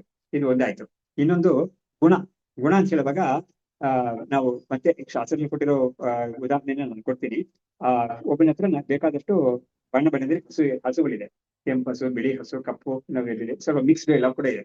ಅವಾಗ ಅವನು ಆ ಕೆಂಪು ಹಸುವನ್ನ ನೀನು ಕರ್ಕೊಂಬ ಇಲ್ಲಿಗೆ, ಅದಕ್ಕೇನೋ ನಾವು ಸ್ವಲ್ಪ ಏನೋ ಕೊಡ್ಬೇಕಾಗಿದೆ, ಪೂಜೆ ಮಾಡ್ಬೇಕು ಏನೋ ಇದಕ್ಕಾಗಿ ಕೆಂಪು ಹಸು ಅಂತ ಹೇಳ್ತಾನೆ. ಅವಾಗ ಕೆಂಪು ಅನ್ನೋದು ಅದರ ಒಂದು ಬಣ್ಣ, ಅದಕ್ಕೆ ಸೇರೋ ಗುಣ, ಅದಕ್ಕೆ ಸಂಸ್ಕೃತಿ ಗುಣ ಅಂತ ಹೇಳ್ತಾರೆ. ಅದಕ್ಕೆ ಇರೋ ಒಂದು ಅಟ್ರಿಬ್ಯೂಟ್, ಸಮ್ ಅಟ್ರಿಬ್ಯೂಟ್, ಆ ಅಟ್ರಿಬ್ಯೂಟ್ ಅಥವಾ ದಪ್ಪಗೆ ನೋಡಿ ಗುಂಡಿಗಿತಾನಲ್ಲ ಹುಡುಗ, ಅವ್ನ್ ಕರ್ಕೊಂಬ ಅಂತ ಹೇಳ್ತಾರೆ. ಯಾಕಂದ್ರೆ ಅಲ್ಲಿ ಆ ಜಾಗದಲ್ಲಿ 4-5 ಹುಡುಗರು ಇದ್ದಾರೆ, ಯಾರು ಕೂಡ ಇಷ್ಟು ಗುಂಡಿಗಿಲ್ಲ, ಬಾಕಿಯವರೆಲ್ಲ ಒಂದು ರೀತಿಯಲ್ಲಿ ಇದ್ದಾರೆ, ಎಲ್ಲರಿಗಿಂತ ಇವ್ನು ಗುಂಡಿಗಿದ್ದಾನೆ. ಹಾಗಾಗಿ ಆ ಗುಂಡಿಗಿದಾನಲ್ಲ ಅವ್ನು ಕರ್ಕೊಂಬ ಅಂತ ಹೇಳುವಾಗ ಅವನ ಅಟ್ರಿಬ್ಯೂಟ್ ನ ಹೇಳ್ಬಿಟ್ಟು, ಅವ್ನ ಹೆಸರು ಗೊತ್ತಿಲ್ಲ ನಮ್ಗೆ, ಆದ್ರೆ ಈ ಅಟ್ರಿಬ್ಯೂಟ್ ಇಟ್ಬಿಟ್ಟು ನಾವು ಹೇಳ್ತೀವಿ, ಇದಕ್ಕೆ ಗುಣ ಅಂತ ಹೇಳ್ತೀವಿ. ಗುಣ ಅಂತ ಇದ್ದಾಗ ನಾವು ಶಬ್ದವನ್ನ ಉಪಯೋಗಿಸ್ಬೋದು ಅಂತ. ಮೂರನೇದು ಕ್ರಿಯಾ ಅಂತ. ನೋಡಿ, ಒಂದು ವ್ಯಕ್ತಿ ಇದ್ದಾನೆ, ಅವನು ಒಂದು ಹೆಸರು ನಮ್ಗೆ ಗೊತ್ತಿಲ್ಲ, ಆದ್ರೆ ಅವ್ನು ಮಾಡೋ ಆಕ್ಟಿವಿಟಿ ಒಂದಿದೆ, ಅವನು ಡ್ರೈವ್ ಮಾಡ್ತಾ ಇದ್ದಾನೆ. ಹಾಗಾಗಿ ಡ್ರೈವರ್ ಕರಿಯಪ್ಪ ಒಳಗಡೆ, ಅವ್ರಿಗೆ ಏನೋ ಸ್ವಲ್ಪ ಇನ್ಸ್ಟ್ರಕ್ಷನ್ ಕೊಡ್ಬೇಕು, ಡ್ರೈವರ್ ಕರಿ ಅಂತ ಹೇಳ್ತೀವಿ. ಡ್ರೈವರ್ಗೆ ಸಂಪತ್ತು ಅಂತಾನೆ ಹೆಸರು ಇರುತ್ತೆ ಅವನಿಗೆ, ಅದೇ ಹೆಸರು ಗೊತ್ತಿಲ್ಲದೆ ಅವರು ಕೂಡ ಅವ್ನು ಮಾಡೋ ಒಂದು ವೃತ್ತಿಯಿಂದ, ಕೆಲಸದಿಂದ ನಾವು ಅವನಿಗೆ ಗುರುತಿಸ್ತೀವಿ. ಅದೇ ತರ ಪುರೋಹಿತರು ಅಥವಾ ಮೇಷ್ಟ್ರು ಅಂತ, ಪ್ಲಂಬರ್, ಹೌದು ಪ್ಲಂಬರ್, ಡಾಕ್ಟರ್ ಅಂತ ಏನು ಬೇಕಾದಷ್ಟು ಹೇಳ್ತೀವಲ್ಲ. ಹಾಗಾಗಿ ನಾವು ಈ ತರ ಹೆಸರುಗಳೆಲ್ಲ ಅವ್ರು ಮಾಡೋ ವೃತ್ತಿಯಿಂದ ಅವ್ರಿಗೆ ಒಂದು ಹೆಸರು ಕೊಡ್ತಾ ಇದ್ವಿ ನಾವು. ಹಾಗಾಗಿ ಏನಾಯ್ತು, ಅವರು ಒಂದು ಕ್ರಿಯೆ ಇದ್ರೆ ಆ ಕ್ರಿಯೆ ಮುಖಾಂತರ ನಾವು, ಅಥವಾ ಅಡಿಗೆ ಮಾಡ್ತಾ ಇದ್ರಲ್ಲ, ಅಡಿಗೆ ಅವ್ರ ಕರಿ ಅಂತ ಹೇಳುವಾಗ ಅವ್ರಿಗೆ ಮಾಡೋ ಕ್ರಿಯೆ ಅವ್ರದ್ದು, ವೃತ್ತಿ ಅವ್ರದ್ದು. ಹಾಗಾಗಿ ಆ ವೃತ್ತಿಯಿಂದ, ಕ್ರಿಯೆಯಿಂದ ನಾವು ಅವ್ರನ್ನ ಒಂದು ಶಬ್ದವನ್ನ ನಾವು ಉಪಯೋಗಿಸ್ಬೋದು ಅಲ್ಲಿ ಅಂತ ಆಗುತ್ತೆ ಅದು. ಹಾಗಾಗಿ ಕ್ರಿಯೆ ಇರ್ಬೇಕಂತ ಬಂತು. ಆಮೇಲೆ ಜಾತಿ ಅಂತ ಹೇಳಿದ್ರೆ ಈ ಒಂದು ಜಾತಿಗೆ ಸೇರಿದ್ದು, ಈ ಒಂದು ಗುಂಪಿಗೆ, ಈ ಒಂದು ಸ್ಪೀಶೀಸ್ ಸೇರಿದ್ದು ಅಂತ ಹೇಳ್ತೀವಲ್ಲ, ಆ ಸ್ಪೀಶೀಸ್ ಸೇರಿದ್ದು ಅಂತ. ಇವಾಗ ಪ್ಲಾಂಟ್ ಅಂತ ಒಂದು ಸ್ಪೀಶೀಸ್ ಇದೆ, ಅದೇ ತರ ಬರ್ಡ್ ಅಂತ ಸ್ಪೀಶೀಸ್ ಇದೆ. ಹಾಗಾಗಿ ಆ ಸ್ಪೀಶೀಸ್ ನ ಇಟ್ಕೊಂಡು ನಾವು ಒಂದು ವಿಷಯವನ್ನ ನಾವು ಗುರುತು ಮಾಡ್ಬೋದು ಅಂತ ಇದೆ. ಇನ್ನೊಂದು ಪ್ರಸಿದ್ಧಿ ಅಂತ ಹೇಳ್ತಾ ಇದ್ದಾರೆ. ಪ್ರಸಿದ್ಧಿ ಅಂತ ಹೇಳಿದ್ರೆ ಒಬ್ಬನಿಗೆ ತುಂಬಾ ಒಳ್ಳೆ ಒಂದು ಹೆಸರು, ಅವ್ನಿಗೆ ಮಾತ್ರ ಇರೋ ಹೆಸರು ಅದು. ಹಾಗಾಗಿ ಅವನ್ನ ನಾವು ಏನ್ ಮಾಡ್ತೀವಿ, ಆ ಹೆಸರು, ಆ ಪ್ರಸಿದ್ಧಿ ಇಟ್ಕೊಂಡು ನಾವು ಅವನ್ನ ಗುರುತಿಸ್ತೀವಿ ನಾವು. ಹೀಗೆ ನಮ್ಗೆ ಕರೆಕ್ಟ್ ಹೀಗೆ ನಮ್ಗೆ ಪ್ರಸಿದ್ಧಿ ಇರೋ ಹೆಸರು ಇಟ್ಕೊಂಡು ನಾವು ಕರಿತೀವಿ, ಅವನಿಗೆ ಒಂದು ಶಬ್ದ ಉಪಯೋಗಿಸ್ತೀವಿ. ಹಾಗಾಗಿ ಇಂಥ ಕಂಡೀಷನ್ಸ್ ಎಲ್ಲ ಇದ್ದಾಗ ಮಾತ್ರ ನಮ್ಗೆ ಇದು ಆಗುತ್ತೆ ಇದು. ಆದ್ರೆ ಬ್ರಹ್ಮಕ್ಕೆ ಇದು ಯಾವ್ದು ಇಲ್ಲ ಅಂತ ಹೇಳಕ್ ಬರ್ತಾ ಇದ್ದಾರೆ, ಅದೇ ಇಷ್ಟ ಇದ್ದಾರೆ. ನೋಡು, ಬ್ರಹ್ಮಕ್ಕೆ ಸಂಬಂಧ ಯಾವ್ದು ಸಂಬಂಧನೂ ಇಲ್ವೇ ಇಲ್ಲ ಅದಕ್ಕೆ, ಯಾಕಂದ್ರೆ ಅದು ಅಸಂಗ. ಅಸಂಗ ಅಂದ್ರೆ ಅರ್ಥನೇ ಏನು ಅಂತ ಹೇಳಿದ್ರೆ, ಅದಕ್ಕೆ ಯಾವ್ದ್ರ ಜೊತೆಗೂ ಸಂಬಂಧ ಮಾಡ್ಕೊಳಕ್ ಆಗೋದೇ ಇಲ್ಲ ಅದಕ್ಕೆ ಅಂತ. ನೋಡಿ, ಸಂಬಂಧ ಅಂತ ಬರೋವಾಗ ಏನಾಗುತ್ತೆ ಅಂತ ಹೇಳಿದ್ರೆ, ಒಂದು ವ್ಯಕ್ತಿಗೆ ಯಾರಾದ್ರೂ ಇನ್ನೊಂದು ವ್ಯಕ್ತಿ ಜೊತೆಗೆ ಸಂಬಂಧ ಆಗ್ಬೇಕು ಅಂತ ಹೇಳಿದ್ರೆ, ಅವನು ಅಂತ ಒಂದು ವ್ಯಕ್ತಿ ಆಗಿರ್ಬೇಕು, ಅವನೊಂದು ಎಂಟಿಟಿ ಆಗಿರ್ಬೇಕು ಅದು. ಆದ್ರೆ ಈ ಬ್ರಹ್ಮ ಅನ್ನೋದು ಆತರ ಒಂದು ಎಂಟಿಟಿ ಅಲ್ವೇ ಇಲ್ಲ. ಅದು ಯಾವ್ದ್ರ ಜೊತೆಗೆ ಸಂಬಂಧ ಬೆಳೆಸ್ಕೊಳ್ಳೋ ತರ ಒಂದು ಎಂಟಿಟಿ ಅಲ್ವೇ ಇಲ್ಲ ಅದು. ಹಾಗಾಗಿ ಸಂಬಂಧವನ್ನ ಇಟ್ಕೊಂಡು ಬ್ರಹ್ಮಕ್ಕೆ ನಾವು ಹೆಸರನ್ನ ಕೊಡಕ್ ಆಗೋದೇ ಇಲ್ಲ. ಆಮೇಲೆ ಗುಣ ಅಂದ್ರೆ ಅದು ದಪ್ಪಗಿದ್ದಾನೆ ಅಥವಾ ಕಪ್ಪಗಿದ್ದಾನೆ ಅಂತ ಹೇಳುವ ರೀತಿಯಲ್ಲಿ ಬ್ರಹ್ಮಕ್ಕೆ ಅದು ಯಾವ್ದು ಇಲ್ವೇ ಇಲ್ಲ, ನಿರ್ಗುಣ ಬ್ರಹ್ಮ, ನಿರಾಕಾರ ನಿರ್ಗುಣ. ಹಾಗಾಗಿ ಅದಕ್ಕೆ ನಾವು ಈ ಒಂದು ಗುಣವನ್ನು ಇಟ್ಕೊಂಡು ನಾವು ಒಂದು ಹೆಸರನ್ನ ಕೊಡಕ್ಕಾಗೋದಿಲ್ಲ. ಆಮೇಲೆ ಹೆಸರು ಅಂದ್ರೆ ಇವಾಗ ವಾಚ್ಯ ನೋಡಿ, ದಪ್ಪಗಿದಾನಲ್ಲ ಅವ್ನು ಕರಿ ಅಂತ ಹೇಳುವಾಗ ನಮ್ಗೆ ಈ ಶಬ್ದವನ್ನ ಉಪಯೋಗಿಸ್ತಾ ಇದೀವಿ, ಯಾಕಂದ್ರೆ ಅವ್ನು ಆತರ ದಪ್ಪಗಿದ್ದಾನೆ, ಹಾಗಾಗಿ ದಪ್ಪಗಿದ್ದಾನೆ ಅಂತ ಒಂದು ಗುಣವನ್ನು ಇಟ್ಕೊಂಡು ನಾವು ಹೇಳ್ತಾ ಇದೀವಿ. ಆದ್ರೆ ಬ್ರಹ್ಮಕ್ಕೆ ನಾವು ಹತ್ರ ಹೇಳಕ್ ಯಾವ ಗುಣವೂ ಅದಕ್ಕೆ ಇಲ್ವೇ ಇಲ್ಲ. ಅದರಿಂದ ಅದು ನಿರ್ಗುಣವಾಗಿರೋದ್ರಿಂದ ನಮ್ಗೆ ಅದು ಆಗೋದಿಲ್ಲ ಅಂತ ಹೇಳಿದ್ರು. ಕ್ರಿಯೆ ಏನು ಅದಕ್ಕಿಲ್ವ, ನಿಷ್ಕ್ರಿಯ. ಬ್ರಹ್ಮ ಯಾವುದೇ ಕ್ರಿಯೆ ಮಾಡೋದೇ ಇಲ್ಲ. ನೋಡಿ, ಕ್ರಿಯೆ ಮಾಡೋದು ಅಂತ ಹೇಳಿದಾಗ ನಮ್ಗೆ ಆ ಕ್ರಿಯೆ ಮಾಡುತ್ತೆ ಯಾವ್ದೋ ಒಂದು ವ್ಯಕ್ತಿ ಕ್ರಿಯೆ ಏನೊಂದು ಕೆಲಸ ಮಾಡ್ತಾನೆ ಅಂತ ಹೇಳಿದ್ರೆ, ಏನ್ ಕಂಡೀಷನ್ ಅಲ್ಲಿ ಫುಲ್ಫಿಲ್ ಆಗಿರ್ಬೇಕು ಅಂತ ಹೇಳಿದ್ರೆ, ಬಾಡಿ ಮೈಂಡ್ ಕಾಂಪ್ಲೆಕ್ಸ್ ಇರ್ಬೇಕು.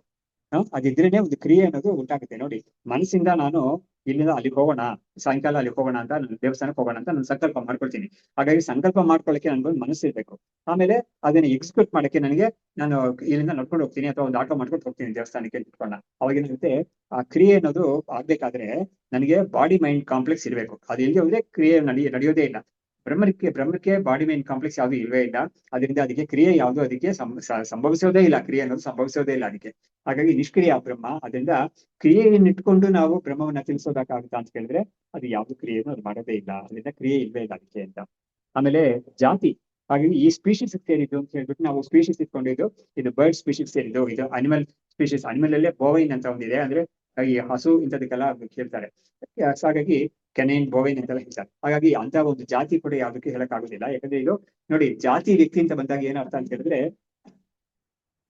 ಜಾತಿ ಅಂತ ಹೇಳಿದಾಗ ಒಂದು ವ್ಯಾಪಕವಾಗಿರೋ ಒಂದು ಸ್ಪೀಶೀಸ್. ಆ ಸ್ಪೀಶೀಸ್ ಅಲ್ಲಿ ಮೆಂಬರ್ಸ್ ತುಂಬಾ ಇರ್ತಾರೆ. ಇವಾಗ ಜಾತಿ ವ್ಯಕ್ತಿ ಅಂತ ಇದೆಯಲ್ಲ, ಇವಾಗ ಬ್ರಾಹ್ಮಣ ಜಾತಿ ಅಂತ ಹೇಳಿದ್ರೆ ಜಾತಿ ಒಂದು ಅಬ್ಸ್ಟ್ರಾಕ್ಟ್ ಥಿಂಗ್ ಅದು. ಬಟ್ ಅಬ್ಸ್ಟ್ರಾಕ್ಟ್ ಜಾತಿಯಲ್ಲಿ ತುಂಬಾ ಕಾಂಕ್ರೀಟ್ ಆಗಿ ವ್ಯಕ್ತಿಗಳು ತುಂಬಾ ಜನ ಇದ್ದಾರೆ, ಅದೇ ಅಲ್ವಾ. ಆದ್ರೆ ಬ್ರಹ್ಮಕ್ಕೆ ನಾವು ಅದರ ಜಾತಿ ಹೇಳಕ್ಕಾಗುದಿಲ್ಲ, ಯಾಕಂದ್ರೆ ವ್ಯಕ್ತಿಗಳು ಅಂತ ಯಾವ್ದು ಇರೇ ಇಲ್ಲ. ಅದರಿಂದ ಬ್ರಹ್ಮವನ್ನ ನಾವು ಯಾವ ಜಾತಿಗೂ ಸೇರ್ಸೋದಕ್ಕೆ ಆಗೋದೇ ಇಲ್ಲ. ಹಾಗಾಗಿ ಜಾತಿಯನ್ನು ಇಟ್ಕೊಂಡು ನಾವು ಈ ಸ್ಪೀಶೀಸ್ ಸೇರಿದ್ದು ಅಂತ ಹೇಳ್ಬಿಟ್ಟು ನಾವು ಒಂದು ಹೆಸರು ಕೊಡಕ್ಕೆ, ಶಬ್ದವನ್ನು ಉಪಯೋಗಿಸಕ್ಕೆ ಆಗೋದೇ ಇಲ್ಲ. ರೂಢಿ ಅಂತ ಹೇಳಿದಾಗ ಇದು ನಮ್ಗೆ ಪ್ರಸಿದ್ಧ ಅಲ್ವೇ ಇಲ್ಲ. ಈ ಬ್ರಹ್ಮ ಅನ್ನೋದು ಯಾವುದೋ ಈ ವೇದಾಂತದಲ್ಲಿ ಹೇಳ್ಕೊಡ್ತಾ ಇರೋ ಬ್ರಹ್ಮ ನಮ್ಗೆ ಪ್ರಸಿದ್ಧ ಅಲ್ವೇ ಇಲ್ಲ. ಅದು ಶಂಕರಾಚಾರ್ಯರೇ ಈ ಮಾತನ್ನ ಇದರಲ್ಲಿ ಬ್ರಹ್ಮಸೂತ್ರ ಭಾಷೆಯಲ್ಲಿ ಆರಂಭದಲ್ಲೇನೆ ಈ ಬ್ರಹ್ಮವು ಪ್ರಸಿದ್ಧವಾ ಅಲ್ವಾ ಅಂತ ಒಂದು ಪ್ರಶ್ನೆ ಮಾಡ್ತಾ ಇದ್ದಾರೆ.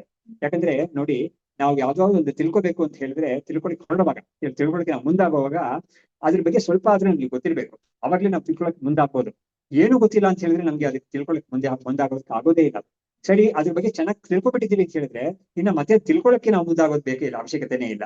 ಹಾಗಾಗಿ ಇದು ಪ್ರಸಿದ್ಧವಾ ಅಪ್ರಸಿದ್ಧವಾ ಅಂತ ಹೇಳ್ಬಿಟ್ಟು ಇದು ನಮ್ಗೆ ಒಂದ್ ರೀತಿಯಲ್ಲಿ ಪ್ರಸಿದ್ಧವಾಗಿದೆ ಅಂತ ಹೇಳ್ಬಿಟ್ಟು ನಾವೆಲ್ಲರೂ ಕೂಡ ನಮ್ಮನ್ನ ನಾವು ಯಾರು ಕೂಡ ಇಲ್ಲ ಆ ರೀತಿಯಲ್ಲಿ ಪ್ರಸಿದ್ಧಿದೆ ನಮಗೆ.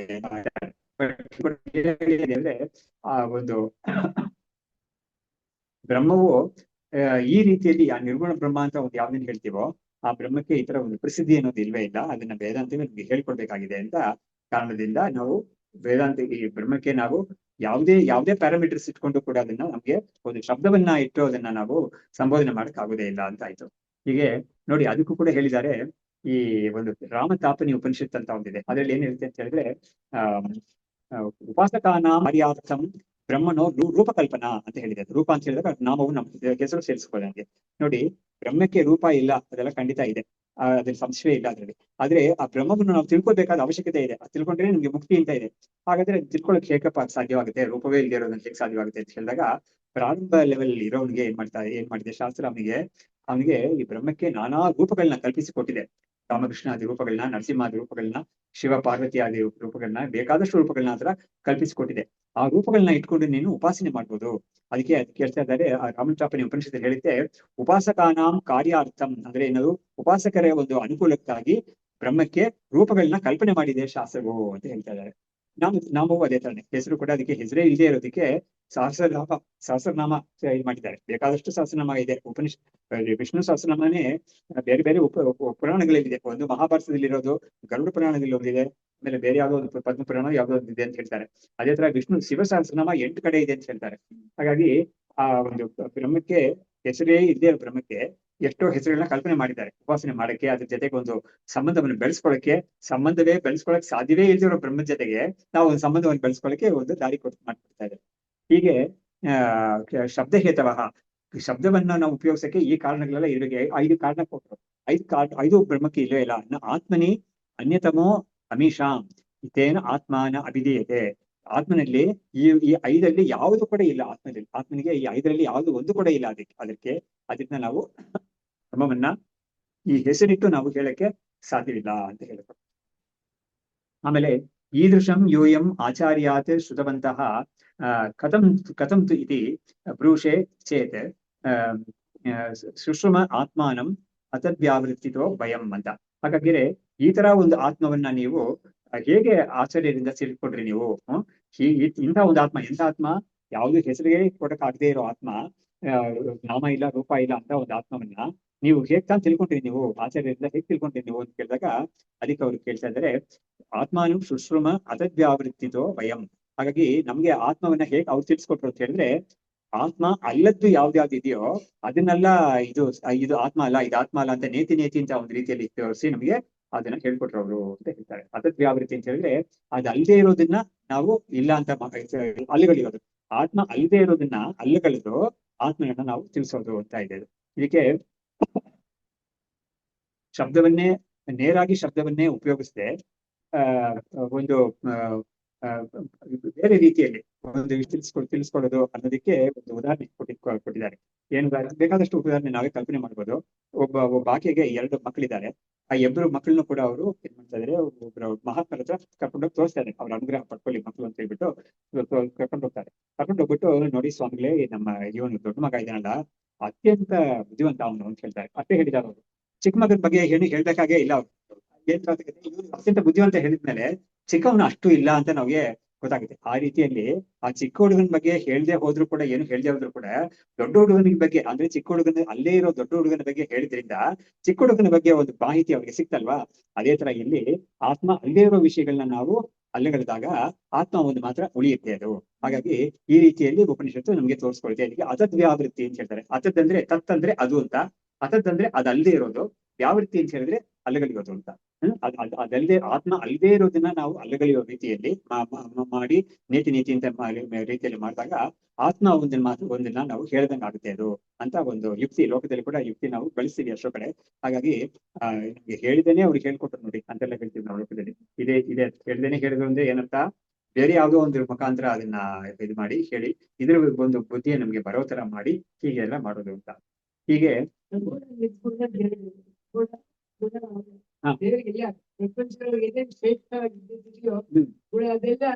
ಹೌದು ಭಗವಂತ ನಾವು ಅದನ್ನು ಮಾಡಿ ಕರೆಕ್ಟ್ ನೋಡಿ. 10ನೇ ಅಧ್ಯಾಯ ಭಗವದ್ಗೀತೆಯಲ್ಲಿ 10ನೇ ಅಧ್ಯಾಯ ಇದೆಯಲ್ಲ, ಅದು ವಿಭೂತಿ ಯೋಗ ಅಂತ ಅದಕ್ಕೆ ಹೆಸರು. ಅಲ್ಲಿ ಲೋಕದಲ್ಲಿ ಶ್ರೇಷ್ಠವಾಗಿರೋ ಯಾವ್ದು ಬೇಕಾದಷ್ಟಿದೆ ಹತ್ರ. ಅದನ್ನ ಭಗವಂತನೇ ಏನ್ ಮಾಡಿದ್ರೆ ದೊಡ್ಡ ಪಟ್ಟಿ ಕೊಟ್ಟಿದ್ದಾನೆ ಅಲ್ಲೇನೆ. ಅದು ಕೂಡ ಇದು ಉದ್ದೇಶತಃ ಪ್ರೋಕ್ತಮ್ ಅಂತ ಹೇಳಿದ್ದಾನೆ. ಇದು ಕೂಡ ಒಂದು ಸ್ಯಾಂಪಲ್ ಕೊಟ್ಟಿದ್ದೇನೆ ಅಂತ ಹೇಳಿದ್ದಾನೆ. ಹಾಗಾಗಿ ಅದೊಂದು ಅದನ್ನ ನೋಡೋದ್ರಿಂದ ನಮ್ಗೆ ನೋಡ್ತೀವಿ ಏನ್ ಮಾಡ್ತೀವಿ, ಆ ಶ್ರೇಷ್ಠವಾಗಿರೋ ವಸ್ತುವನ್ನ ನಾವು ಭಗವಂತ ಅವನ ವಿಭೂತಿ ತುಂಬಾ ಇದರಲ್ಲಿದೆ ಅಂತ ಹೇಳ್ಬಿಟ್ಟು ಭಗವಂತನ ಚಿಂತನೆ ಮಾಡಕ್ಕೆ ಲೋಕದಲ್ಲೇ ಇರೋ ಇಂಥ ವಸ್ತುಗಳಿಂದ ನಾವು ಒಂದೊಂದಾಗಿ ನಾವು ತಗೊಳ್ತೀವಿ. ಇವಾಗ ಅಶ್ವ ಅಂತ ಒಂದು ಜಾತಿ ಇದೆ, ಕುದುರೆಗಳು ಅಂತ ಇದೆ. ಆ ಕುದುರೆಗಳಲ್ಲಿ ನಾನು ಉಚ್ಚೈಶ್ರವ ಅಂತ ಒಂದಿದೆ ಅದಾಗಿದ್ದೀನಿ ಅಂತ. ಉಚ್ಚೈಶ್ರವ ಅನ್ನೋದು ಸ್ವರ್ಗಲೋಕದಲ್ಲಿರೋ ಒಂದು ಕುದುರೆ. ಹಾಗಾಗಿ ಈ ಕುದುರೆಗಳ ಪೈಕಿ ನಾನು ಉಚ್ಚೈಶ್ರವ ಅಂತ, ಆಮೇಲೆ ದೈತ್ಯರ ಪೈಕಿ ನಾನು ಪ್ರಹ್ಲಾದನಾಗಿದ್ದೀನಿ, ಆಮೇಲೆ ಪಾಂಡವರುಗಳ ಪೈಕಿ ನಾನು ಅರ್ಜುನನಾಗಿದ್ದೀನಿ ಅಂತ ಹೇಳುವಾಗ ಈ ತರ ಬೇಕಾದಷ್ಟು ಅವನು ಹೇಳ್ತಾನೆ ಲೋಕದಲ್ಲಿ ಋತುಗಳು. ಲೋಕದಲ್ಲಿ ಹೌದು, ಲೋಕದಲ್ಲಿ ಯಾವ್ದೇ ನೋಡಿ, ಲೋಕದಲ್ಲಿ ಎಲ್ಲವೂ ಕೂಡ ಭಗವಂತನ ಅಭಿವ್ಯಕ್ತಿಯೇ, ಅದ್ರ ಸಂಶಯವೇ ಇಲ್ಲ. ಒಂದು ಅಸಹ್ಯವಾಗಿರೋ ವಸ್ತು ಕೂಡ ನಾವು ಅಸಹ್ಯ ಅಂತ ಹೇಳ್ತೀವಲ್ಲ, ಅದು ಕೂಡ ಭಗವಂತ ಅಭಿವ್ಯಕ್ತಿಯೇ. ಆದ್ರೆ ಆ ಭಗವಂತನ ನಾವು ಚಿಂತನೆ ಮಾಡುವಾಗ ಇದನ್ನ ಇಟ್ಕೊಂಡು ಚಿಂತನೆ ಮಾಡೋದಕ್ಕೆ ಬದಲು ಆ ಶ್ರೇಷ್ಠವಾಗಿರೋದನ್ನ ಚಿಂತನೆ ಮಾಡಿದಾಗ ತುಂಬಾ ನಮ್ಗೆ ಪ್ರಯೋಜನ ಸಿಗುತ್ತೆ ಅಂತ. ಯಾಕಂದ್ರೆ ನೋಡಿ, ಅಸಹ್ಯವಾಗಿರೋದನ್ನ ವಿಷಯದಲ್ಲಿ ನಮ್ಗೆ ಅಸಹ್ಯ ಅಂತ ಅನ್ಸ್ಬಿಡುತ್ತೆ. ಅದ್ರ ಕಡೆ ನಾವು ಹೋಗ್ಬಾರ್ದು ಅಂತ ಅನ್ಸುತ್ತೆ ನಮ್ಗೆ. ಅಂತದನ್ನ ಹೇಳಿ ಪ್ರಯೋಜನ, ಅದನ್ನ ಚೆನ್ನಾಗಿರೋದನ್ನ ಹೇಳ್ಬಿಟ್ಟು ಅದ್ರ ಮುಖಾಂತರ ನೀನು ಭಗವಂತನ ಚಿಂತನೆ ಮಾಡ್ಬೇಕು. ಚಿಂತನೆಗೆ ಇದು ಕೂಡ ಚಿಂತನೆಗೇನೆ ತುಂಬಾ ಹೌದು ಅದು ಮಂಗಳಕರವಾಗಿರ್ಬೇಕು, ಚೆನ್ನಾಗಿ ಅಥವಾ ನಮ್ಗೆ ಮನಸ್ಸಿಗೆ ಹಿಡಿಸಲಾಗಿರ್ಬೇಕು. ಅದಕ್ಕೆ ಅದ್ರ ಹೇಳಿದ್ದಾರೆ ಈ ಯೋಗಶಾಸ್ತ್ರದಲ್ಲಿ ಕೂಡ ನೀನು ಯಥಾಭಿಮತ ಧ್ಯಾನಾದ್ವಾ ಅಂತ ಹೇಳಿದ್ದಾರೆ. ಸಮಾಧಿಯನ್ನು ಹೇಗೆ ಹೊಂದೋದು ಅಂತ ಹೇಳಿದ್ರೆ ಯಥಾ ಅಭಿಮತ ಧ್ಯಾನಾದ್ವಾ, ಯಾವ್ದ್ರ ಬಗ್ಗೆ ನಿನಗೆ ಒಂದು ಅಭಿಮತ ಮನಸ್ಸಿಗೆ ಒಂದು ಬಂದಿದೆಯೋ, ಚೆನ್ನಾಗಿದೆ ಅಂತ ಬಂದಿದೆಯೋ, ಅದನ್ನ ಇಟ್ಕೊಂಡು ಧ್ಯಾನ ಮಾಡೋದ್ರಿಂದ ನೀನು ಸಮಾಧಿನ ಹೊಂದಬಹುದು ಅಂತ ಯೋಗಶಾಸ್ತ್ರದಲ್ಲಿ ಕೂಡ ಹೇಳಿದ್ದಾರೆ. ಹಾಗಾಗಿ ಅದಕ್ಕೆ ಉದಾಹರಣೆ ಕೊಡುವಾಗ ಏನ್ ಮಾಡ್ತಾರೆ ಅಂತ ಹೇಳಿದ್ರೆ, ಅದಕ್ಕೆ ಉದಾಹರಣೆ ಕೂಡ ಶಾಸ್ತ್ರದಲ್ಲಿ ಯೋಗಶಾಸ್ತ್ರವನ್ನು ಸ್ವಲ್ಪ ವಿವರಣೆ ಮಾಡಿದವರು ಸದಾಶಿವ ಬ್ರಹ್ಮೇಂದ್ರ ಅಂತ ಅವರು ವಿವರಣೆ ಮಾಡಿದವರೇ ಕೂಡ ಅದಕ್ಕೆ ಉದಾಹರಣೆ ಏನ್ ಕೊಡ್ತಾರೆ ಅಂದ್ರೆ, ಒಂದು ವನ ಪ್ರದೇಶ, ಶಾಂತವಾಗಿರೋ ವನ ಪ್ರದೇಶ, ಅಲ್ಲಿ ಒಂದು ಶಿವಲಿಂಗ ಇದೆ, ಅಲ್ಲಿ ಒಂದು ಶಿವಲಿಂಗ ಪ್ರತಿಷ್ಠೆ ಇದೆ. ಅದನ್ನ ನೋಡ್ತಾನೆ ಒಬ್ಬ, ನೋಡ್ಬಿಟ್ಟು ಅದನ್ನ ನಾನು ಮನಸ್ಸಲ್ಲಿ ಧ್ಯಾನ ಮಾಡ್ತೀನಿ ಅಂತ ಮಾಡ್ತಾನೆ. ಅಥವಾ ಒಂದು ವಿಷ್ಣು ಮೂರ್ತಿ, ಎಲ್ಲೋ ಒಂದು ಕಡೆ ಒಂದು ದೇವಸ್ಥಾನದಲ್ಲಿ ಒಂದು ವಿಷ್ಣು ಮೂರ್ತಿ ನೋಡಿರ್ತಾನೆ, ತುಂಬಾ ಸುಂದರವಾಗಿರೋ ಮೂರ್ತಿ, ಎಲ್ಲೋ ಒಂದು ಕಡೆ ತೀರ್ಥಯಾತ್ರೆ ಹೋದಾಗ ನೋಡಿರ್ತಾನೆ. ಅದನ್ನ ಏನ್ ಮಾಡ್ತಾನೆ, ಮನಸ್ಸಲ್ಲಿ ಅದನ್ನ ಧ್ಯಾನ ಮಾಡಕ್ಕೆ ತಗೊಳ್ತಾನೆ. ಇವಾಗ ನಮ್ಗೆ ಅದನ್ನ ಫೋಟೋ ತಗೊಳಕಾಗುತ್ತೆ, ವಿಡಿಯೋ ಮಾಡ್ಕೊಳಕಾಗುತ್ತೆ. ಅದನ್ನ ಎಷ್ಟೋ ದೂರ ಬಂದ್ಮೇಲೆ ನಮ್ಮ ಮನೆಗಳಲ್ಲೂ ಇಟ್ಕೊಂಡು ಅದನ್ನ ಮತ್ತೆ ನೋಡಿ ನಾವು ಅದನ್ನ ಧ್ಯಾನ ಮಾಡಕ್ಕೆ ನಮ್ಗೆ ಅನುಕೂಲ ಆಗುತ್ತೆ ಅದು. ಹಾಗಾಗಿ ಲೋಕದಲ್ಲೇನೆ ಕೂಡ ಎಲ್ಲವೂ ಕೂಡ ಭಗವಂತನ ಒಂದು ವಿಭೂತಿ ಆಗಿದ್ರು ಕೂಡ ಅದರಲ್ಲಿ ಶ್ರೇಷ್ಠವಾಗಿರೋದನ್ನ ನೀನು ತಗೊಂಡು ಧ್ಯಾನ ಮಾಡುವಂತ ಭಗವಂತ ಹೇಳಿದ್ದಾನೆ. ಹೀಗೆ ಮಾಡೋದ್ರಿಂದ ನನ್ನ ಒಂದು ವಿಷಯಕ್ಕೆ ನೀನು ಹತ್ರ ಬರ್ತೀಯ, ನೀನು ತುಂಬಾ ಹತ್ರ ಬರಕ್ಕಾಗುತ್ತೆ ನಿನಗೆ ಅಂತ ಒಂದು ಉಪಾಯವನ್ನು ಹೇಳಿದ್ದಾನೆ. ಸೊ ಇಲ್ಲಿ ಹೇಳ್ತಾ ಇದಾರೆ, ಇವ್ರು ಏನ್ ಮಾಡ್ತಾ ಇದಾರೆ, ಬ್ರಹ್ಮ ಅಲ್ಲದೆ ಇರೋದನ್ನ ಅದು ಬ್ರಹ್ಮ ಅಲ್ಲ ಅಂತ ಹೇಳ್ಬಿಟ್ಟು ನಮ್ಗೆ ತಿಳಿಸ್ಕೊಡ್ತಾ ಇದೆ ಉಪನಿಷತ್ತು ಅಂತ ಹೇಳಿದ್ರು. ಇದ್ರ ಬಗ್ಗೆ ಸ್ವಲ್ಪ ಮುಂದಕ್ಕೆ ನಾವು ಒಂದೆರಡು ಶ್ಲೋಕ ನೋಡ್ಬಿಟ್ಟು ನಿಲ್ಸೋಣ. ಜ್ಞಾತಂ ಚ ಅಜ್ಞಾತಂ ಇತಿಚ್ಛ ಇತ್ಯೇವ ಜಗತ್ ದ್ವೇಧ ಅಭಭಾಸತೆ ತಸ್ಯ ಉಭಯಸ್ಯ ವ್ಯಾವೃತ್ಯ ಪರಮಾತ್ಮ ಅವಶಿಷ್ಯತೆ. ನೋಡಿ, ಈ ಪ್ರಪಂಚ ಅನ್ನೋದು ಮಾತ್ರನೇ ನಮ್ಗೆ ಕಾಣಿಸ್ತಾ ಇದೆ. ಯಾಕಂದ್ರೆ ಪ್ರಪಂಚ ಒಂದ್ರ ಜೊತೆಗೆ ನಮ್ಗೆ ಅನುಭವ ಬರ್ತಾ ಇದೆ, ಬ್ರಹ್ಮದ ಜೊತೆ ಅನುಭವ ನಮ್ಗೆ ಬರ್ತಾನೆ ಇಲ್ಲ. ಹಾಗಾಗಿ ಬ್ರಹ್ಮದ ಒಂದು ಅನುಭವ ಅನ್ನೋದು ನಮ್ಗೆ ಬರ್ತಾನೆ ಇಲ್ಲ. ಯದ್ಯಪಿ ನಾವು ಪ್ರಪಂಚದ ಅನುಭವ ನಮ್ಗೆ ಬರ್ತಾ ಇದ್ರು ಕೂಡ ಅದು ಬ್ರಹ್ಮದ ಅನುಭವವೇ. ಯಾಕಂದ್ರೆ ಬ್ರಹ್ಮವೇ ಪ್ರಪಂಚವಾಗಿ ಕಾಣಿಸ್ಕೊಳ್ತಾ ಇದೆ, ಅದು ನಮ್ಗೆ ಗೊತ್ತಿಲ್ಲ. ನಾವು ಪ್ರಪಂಚವೇ ಅನುಭವಿಸ್ತಾ ಇದೀವಿ ಅಂತ ನಾವು ಹೇಳ್ತಾ ಇದೀವಿ. ಅದಕ್ಕೆ ಏನ್ ಹೇಳ್ತಾ ಇದ್ದಾರೆ ಇವರು, ಆ ಪ್ರಪಂಚದಲ್ಲೇ ಕೂಡ ನಿಮ್ಗೆ ಯಾವ ಒಂದು ಪ್ರಪಂಚದ ಒಂದು ಅನುಭವ ನಿಮ್ಗೆ ಆಗ್ತಾ ಇದೆಯೋ, ಆ ಪ್ರಪಂಚದಲ್ಲಿ 2 ಡೈಮೆನ್ಷನ್ಸ್ ಇದೆ ಅದಕ್ಕೆ ಅಂತ ಹೇಳ್ತಾ ಇದ್ದಾರೆ. ಒಂದು ಡೈಮೆನ್ಷನ್ ಯಾವ್ದು ಅಂತ ಹೇಳಿದ್ರೆ ವ್ಯಕ್ತವಾಗಿರೋ ಡೈಮೆನ್ಷನ್ ಒಂದು, ಅವ್ಯಕ್ತವಾಗಿರೋ ಡೈಮೆನ್ಷನ್ ಇನ್ನೊಂದು ಅಂತ. ಯಾಕಂದ್ರೆ ನೋಡಿ, ಯಾವುದೇ ಒಂದು ಪದಾರ್ಥಕ್ಕೆ ಕೂಡ ನಮ್ಗೆ ಕಣ್ಣಿಗೆ ಕಾಣಿಸ್ತಾ ಇರೋ ಒಂದು ಸ್ಥೂಲ ಪದಾರ್ಥಕ್ಕೆ ಕೂಡ ಒಂದು ಅವ್ಯಕ್ತ ಅಂತ ಒಂದು ಡೈಮೆನ್ಷನ್ ಇರುತ್ತೆ. ಅದಕ್ಕೆ ಒಂದು ಏನು ಇದು ಇಲ್ಲ. ಸಾಮಾನ್ಯವಾಗಿ ಒಂದು ಚೇರ್ ಅಂತ ಒಂದು ಮರದಲ್ಲಿ ಬಾಗಿರೋ ಒಂದು ವುಡನ್ ಚೇರ್ ಅಂತ ಇಟ್ಕೊಂಡ್ರೆ, ಆ ವುಡನ್ ಚೇರ್ ಅನ್ನೋದು ನಮ್ಗೆ ಕಾಣಿಸ್ತಾ ಇದೆ. ಬಟ್ ಅದ್ರ ಹಿಂದೆ ಆ ಚೇರ್ ಮಾಡಕ್ಕೆ ಒಂದು ಸ್ಕಿಲ್ ಇದೆಯಲ್ಲ, ಆ ಸ್ಕಿಲ್ ನಮ್ಗೆ ಕಣ್ಣಿಗೆ ಕಾಣಿಸಲ್ಲ. ಆ ಸ್ಕಿಲ್ ಅನ್ನೋದು ಅಬ್ಸ್ಟ್ರಾಕ್ಟ್. ಅದು ಆ ಸ್ಕಿಲ್, ಆ ಕಾರ್ಪೆಂಟರ್ ಹತ್ರ ಇರೋ ಸ್ಕಿಲ್ ಇದೆಯಲ್ಲ, ಆ ಸ್ಕಿಲ್ ಅವನು ಈ ಚೇರ್ ಮುಖಾಂತರ ಅವನು ತನ್ನ ಸ್ಕಿಲ್ ಅನ್ನ ಅವ್ನು ವ್ಯಕ್ತಪಡಿಸ್ಕೊಳ್ತಾ ಇದ್ದಾನೆ. ಆದ್ರೆ ಈ ಚೇರ್ ಮಾತ್ರ ಅವನ ಸ್ಕಿಲ್ ಅಲ್ಲ ಅದು. ಹಾಗಾಗಿ ಅವನ ಸ್ಕಿಲ್ ಅನ್ನೋದು ಇನ್ನೂ ಸ್ವಲ್ಪ ತುಂಬಾ ಸೂಕ್ಷ್ಮವಾಗಿರೋದು, ತುಂಬಾ ಒಳ್ಳೊಳ್ಳೆ ಏನೇನೋ ಮಾಡಕ್ಕೆ ಅವನಿಗೆ ಸಾಮರ್ಥ್ಯ ಇದೆ. ಆ ಸಾಮರ್ಥ್ಯದಲ್ಲಿ ಒಂದು ಅಂಶವನ್ನ ಅವನು ಈ ರೀತಿಯಲ್ಲಿ ತೋರಿಸ್ಕೊಟ್ಟಿದ್ದಾನೆ ನಮಗೆ. ಹಾಗಾಗಿ ಏನಾಯ್ತು, ಈ ಚೇರ್ ಅನ್ನೋದು ನಮ್ಗೆ ಕಾಣಿಸ್ತಾ ಇದೆ. ಆದ್ರೆ ಅದ್ರ ಹಿನ್ನೆಲೆಯಲ್ಲಿ ಯಾವ್ದೊಂದು ಸ್ಕಿಲ್ ಇದೆಯೋ ಅದು ನಮ್ಗೆ ವ್ಯಕ್ತವಲ್ಲ ಅದು. ಆದ್ರೆ ಅದನ್ನ ಅಳವಡಿಕೆ ಆಗೋದಿಲ್ಲ, ಆ ಸ್ಕಿಲ್ ಇಲ್ಲ ಅಂತ ಹೇಳಕ್ ಆಗೋದಿಲ್ಲ. ಅದೇ ತರ ಪ್ರತಿಯೊಂದು ವಸ್ತುವಲ್ಲಿ ಕೂಡ ನಮ್ಗೆ ಇದನ್ನ ನೋಡ್ಬೋದು. ಇನ್ನೂ ಕೂಡ ಉದಾಹರಣೆ ಹೇಳ್ಬೇಕಾದ್ರೆ ಒಂದು ಒಳ್ಳೆ ಒಂದು ರುಚಿಯಾದ ಒಂದು ಇದು ಊಟ ಬಡಿಸ್ತಾರೆ ನಮ್ಗೆ ಎಲ್ಲೋ ಒಂದ್ ಕಡೆ, ಒಂದು ಫಂಕ್ಷನ್ ಅಲ್ಲಿ ಬಡಿಸ್ತಾರೆ. ಅವಾಗ ನಾವು ಊಟವನ್ನ ಚೆನ್ನಾಗಿ ರುಚಿಯಾಗಿ ನಾವು ಸಂತೋಷವಾಗಿ ಊಟ ಮಾಡಿ ತೃಪ್ತಿ ಬರ್ತೀವಿ ನಮ್ಗೆ.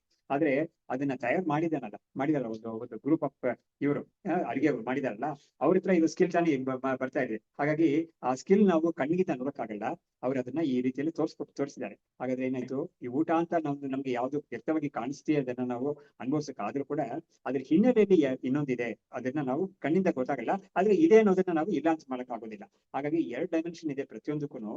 ಅದೇ ತರ ಈ ಇಡೀ ಲೋಕ ತಗೊಂಡ್ರೆ ನಮ್ಗೆ ಅದ್ರಲ್ಲಿ ಕೂಡ 2 ಡೈಮೆನ್ಷನ್ಸ್ ಇದೆ.